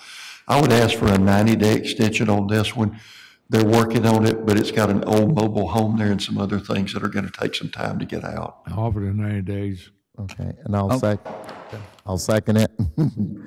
Lawrence, yes. Gaines, yes. McGilvery, yes. Tisdale, yes. Shoemaker? Shoemaker, yes. I saw his lips move. Okay. All right. Item H, Eagle Dog Properties, 322 Lemieux Street. That case has been resolved. Item I, La Thai Win, 234 Lee Street. This property is still in violation.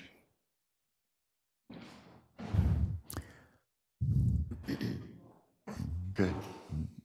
Picture. One more, back up. Went too fast. We didn't see it.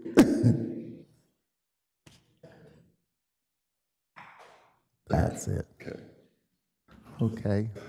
Is anyone here on behalf of the 234 Lee Street? Anyone here on behalf of 234 Lee Street?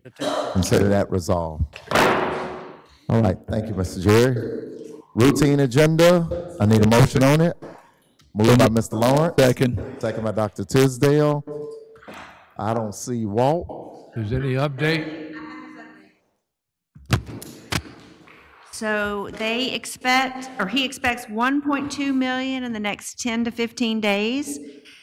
And he said we're still 60 days ahead, so we're good. All right, thank you for the update. Okay. Call for the question. All in favor? Lawrence, yes. Gaines, yes. McGilvery, yes. Tisdale, yes. Shoemaker, yes. Shoemaker, yes. Routine agenda passed. And we'll need a motion. I'll make that motion to this meeting out. I'll make that motion to adjourn in memory of Jerry Morgan. I second. Second. We all second. We all second. We all second. Second. All in favor? Lawrence, yes. Gaines, yes. McGilvery, yes. Tisdale, yes.